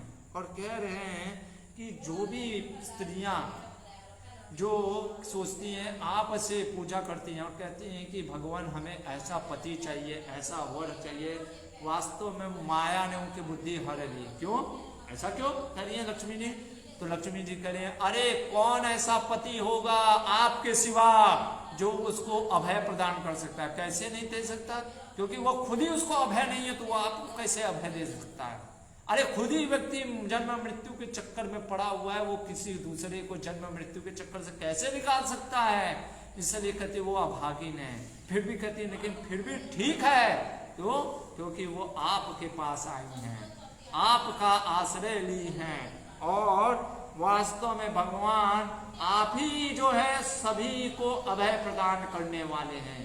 आप ही हैं जो सभी के पति हैं। वासुदेव परापति, वासुदेव ही सर्वपति हैं, सभी के पति हैं, यज्ञपति, सबके पति वासुदेव है। इसलिए कह रहे हैं कि भगवान, अब यहाँ पे कह रही हैं कि जो लोग एक प्रकार से कुछ भावना, हेतु की भावना से आपकी सेवा करते हैं, वो भी फिर भी ठीक है। क्यों? क्योंकि क्या होता है, कम से कम वो हेतु के भावना से आए आपके पास, लेकिन आप इतने महान हैं कि वो कामना के साथ भी आते हैं तो भी आप उनको देते हैं, और दे करके फिर क्या कर देते हो उनको, जैसे ध्रुव महाराज को सब कुछ दिया फिर उसको अनासक्त कर देते, उसको मन नहीं करता है, वैसे आप हैं। इसलिए जो हरि की, इसीलिए शास्त्र कहता है अकामा सर्व कामो व मोक्ष कामोधार धी तीव्रे न भक्ति योगे न जजेत पुरुष परम।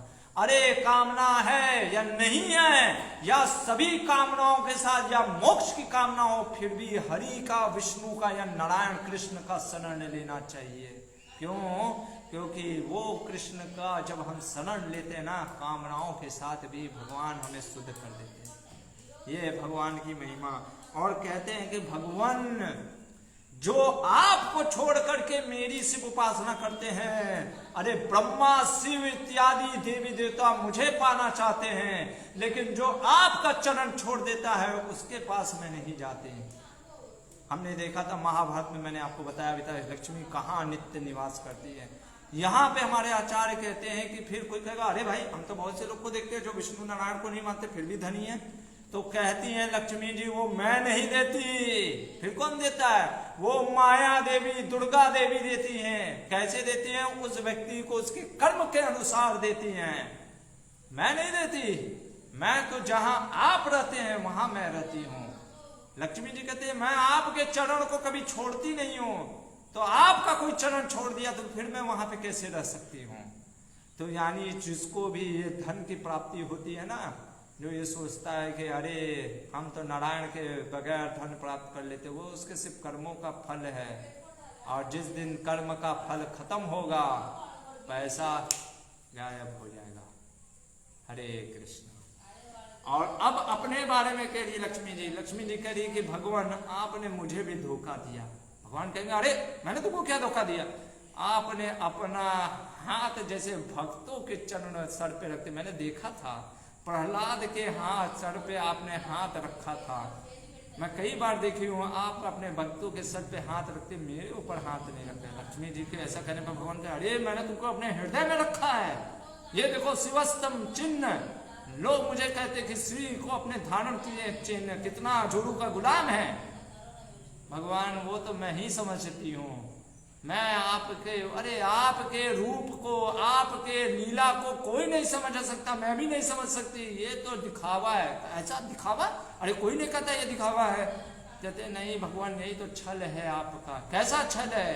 अरे आपने मुझे अपने हृदय में इसलिए धारण किया क्योंकि कल मैं जब देखूंगी कि आपके भक्तों का वैभव बहुत ज्यादा है मेरे से भी, तो कहीं आपको लगेगा कि अरे ये लक्ष्मी मुझे छोड़ करके ना चली जाए दुखी होकर के, इसलिए आप बस मुझे इस प्रकार रखिए। क्योंकि मैंने सुना है 11वें स्कंद में ऐसा बोलते हैं हमारे आचार्य कि आप स्वयं बोलते हैं अरे उद्धव तुम्हारे जैसा भक्त मुझे ना ब्रह्मा जितना प्रिय है ना शिव जितना प्रिय, अरे लक्ष्मी जितनी मुझे प्रिय नहीं है इतना तुम मुझे प्रिय उद्धव। इसलिए मैं चाहती हूँ कि जैसे आप अपने भक्तों के ऊपर हाथ रखते हैं ना करुणा, वैसा मेरे सिर पे भी रख दीजिए। ये है लक्ष्मी जी की याचना भगवान नारायण से। यहाँ पे ये हरि जो कौन सा वर्ष चला था, केतुमाल वर्ष, लक्ष्मी जी ने भगवान जो कामदेव के रूप में उनसे प्रार्थना करती हैं। अब वैवस्वत मनु ने रम्यक वर्ष में, तो वैवस्वत मनु जो कि हमारे जो हम मनु इस समय जो चल रहे हैं, जब ये पिछले जो चक्षुषा मनवंतर के अंतिम समय में जब सब प्रलय आ गया था तो भगवान मत्स्य अवतार के रूप में आए थे, और उन्हीं मत्स्य अवतार का रम्यक वर्ष में आज भी वैवस्वत मनु वंदना कर रहे हैं। क्या वंदना कर रहे हैं? कह रहे हैं कि हे भगवान आपका जो रूप है ना वो दिव्य है। ऐसा कोई नहीं सोचना चाहिए अरे मछली है, मछली क्या है, कहते नहीं। और आप ही क्या है, त्रिभुवन के तेज हैं, प्राण हैं। एक प्रकार से कहते हैं हे भगवान जैसे कठपुतली को नचाने वाला होता है ना, हम सभी आपके कठपुतलियां हैं, आप हमको जैसे नचाते हो हम वैसे नाचते हैं। और कहते हैं कि वास्तव में इंद्र, चंद्र, सूर्य, अग्नि, वायु, वरुण, ब्रह्मा, शिव इत्यादि सब जो देवी देवता है ना, ये रियल मेंटेनर नहीं है। इन सब के जो कंट्रोलर आप हैं, सुप्रीम कंट्रोलर हैं। इसीलिए ईश्वर परमा कृष्ण सच्चिदानंद विग्रह ब्रह्मा जी कहते हैं। और वास्तव में जैसे भगवान आपने उस समय हमारी रक्षा की थी, आपने इस भूखंड की रक्षा की थी, भारतवर्ष की, जब प्रलय आया था, आपने जैसे वेदों की रक्षा की, आपने मुझे मेरी रक्षा की, वैसे आज मैं फिर चाहता हूं आप हमारी रक्षा करिए भगवान। इस प्रकार से वो प्रार्थना कर रहे हैं भगवान से और कहते हैं कि हे भगवान, हमारी जो प्राण गण आत्मने, हम सभी जीव आपके क्या लगे रहे, चरणों में लगे रहे। आगे कुर्मदेव जो हिरण्यमय वर्ष है, ये ऊपर जा रहे हैं, हिरण्यमय वर्ष में जो कुर्मादेव हैं, यहाँ पे कौन थे, नरसिंह, यहाँ पे कामदेव के रूप में थे नरसिंहदेव, यहाँ पे मत्स्य अवतार, यहाँ पे कुर्मा अवतार। और कौन प्रार्थना कर रहे हैं, पितरों के जो मुख्य अधिष्ठाता हैं आर्यमा, वो क्या कह रहे हैं, सर्वप्रथम कह रहे हैं हे कुर्मदेव आपको मेरा प्रणाम है। क्या कह रहे हैं कि सर्व सत्व गुणों विशेनाय, आप शुद्ध सत्व में स्थित हैं। अरे आप ना तो काल के ना तो किसी प्रभाव में आते हैं। हे भगवान, जो विराट रूप है ना, ये भौतिक रूप है, ये हमेशा बना नहीं रहता, पर आप जो लीला अवश्य करके, जो राम कृष्ण ये सब जो लीला में आते हैं ना, जो ये कुर्मा अवतार, ये आपकी लीला को कोई नहीं समझ पाता है। ये लीला आप इसलिए करते हो अपने भक्तों के लिए। और कहते हैं ये भगवान आपकी एनर्जी है। कैसी एनर्जी है, जीव, कुछ जीव निकलते हैं जरा युज से, मतलब माँ के गर्भ, स्वेद जा पसीने से निकलते हैं। और कहते हैं कुछ जीव जो होते हैं वो उद्भिजा बीज से निकलते हैं। और देवता पितृ सब ये आपस से निकलते हैं। हे भगवान, वास्तव में आप सांख्य योग के भी जानने वाले हैं, वास्तव में हर योग से आपको समझना है, लेकिन अभक्त जो होता है ना, जिसको आप में ईर्ष्या है, वो आपको नहीं समझ पाता है और वो फंस जाता है बस इसी सब चीज में, कैलकुलेशन में, 24 एलिमेंट के। यहाँ पे वो प्रार्थना करते हैं आर्यमा कुर्मा अवतार से। अब इसके ऊपर जाएंगे और यहाँ पे हम देखेंगे जो गुरु वर्ष है, यहाँ पे भूदेवी किनको प्रार्थना कर रहे हैं, वराहदेव से। क्या कह रहे हैं, सर्वप्रथम कह रही हैं भूदेवी वराहदेव को, मंत्र तत्व लिंगाय, हे भगवान, यज्ञों में जो मंत्र पढ़े जाते हैं या यज्ञों में जो यज्ञ किए जाते हैं, वो सारे जो एक प्रकार के फ्रूट्स हैं, कर्म शुक्लाया, सभी चीज का, कर्मों का, सारे जो यज्ञ के यज्ञेश्वर आप है। और आप तो त्रियुगाय है। यहाँ पर त्रियुगाय कहने का मतलब 3 युग में आते हैं, तो क्या चौथे युग में नहीं आते भगवान? तो हमारे आचार्य कहते लीला करने नहीं आते, पर हम तो देखते हैं कली अवतार होगा तो वो लीला करने नहीं आएंगे, वो बस संहार करने आएंगे।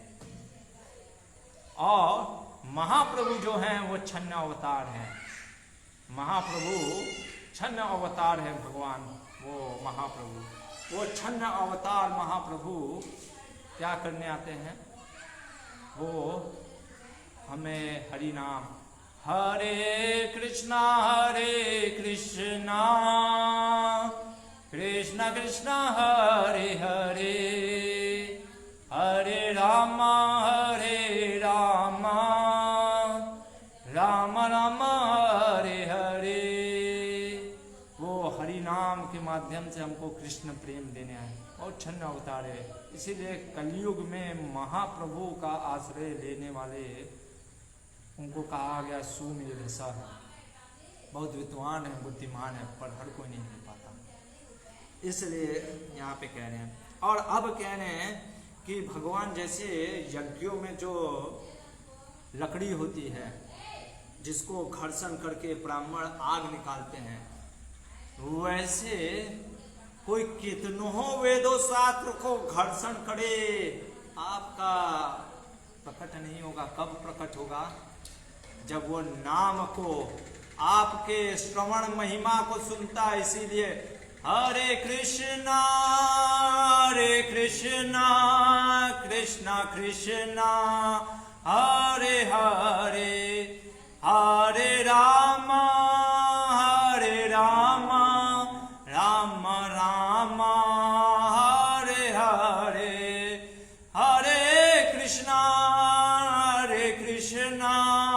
कृष्णा कृष्णा हरे हरे, हरे राम राम राम हरे हरे। जब तक वो भगवान के नाम और रूप का, लीला का श्रवण नहीं करता है, तब तक उसका मल नहीं जाता है। और वो जैसे आग नहीं उत्पन्न होता है, वैसे उसका जो है अज्ञान खत्म नहीं होता। और कहते हैं भगवान, कहते हैं भूदेवी भगवान वास्तव में माया के द्वारा आप सब कुछ रचना करते हो, ये सारा जीव का शरीर, ये सब कुछ, लेकिन आप माया से प्रभावित नहीं होते हैं। और कह रहे हैं कि कोई कह सकता है क्या, भगवान पूछेंगे ये जो माया की जो मैंने रचना की है क्या मैं अपने लिए? क्या नहीं भगवान, ये आप जो सृष्टि रचना करते अपने लिए नहीं करते, ये तो हम बद्ध जीवात्मा आपका अनुकरण करने के लिए, भौतिक जीवात्मा जो भौतिक इस जगत में आते हैं, जीवात्मा किस लिए?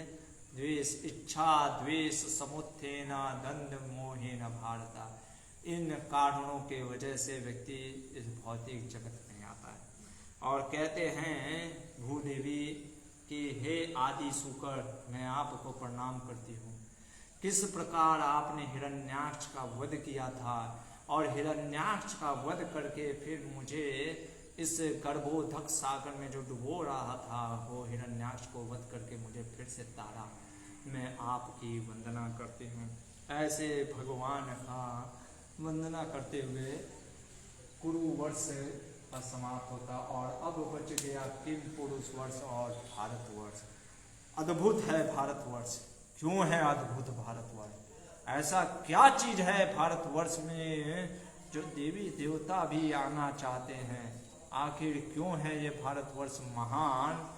कल देखते हैं, और कल ये भी देखते हैं कि क्या सूर्य एक जगह पे स्थिर है या सूर्य घूमता है। और ये तो जम्बू द्वीप हो गया, बाकी के 6 द्वीप में क्या चीज है? आखिर ये जम्बू द्वीप है क्यों इतना महान कि इसके बारे में इतना वर्णन किया गया? वो सारे जो प्रश्नों के उत्तर हैं कल लेते हैं।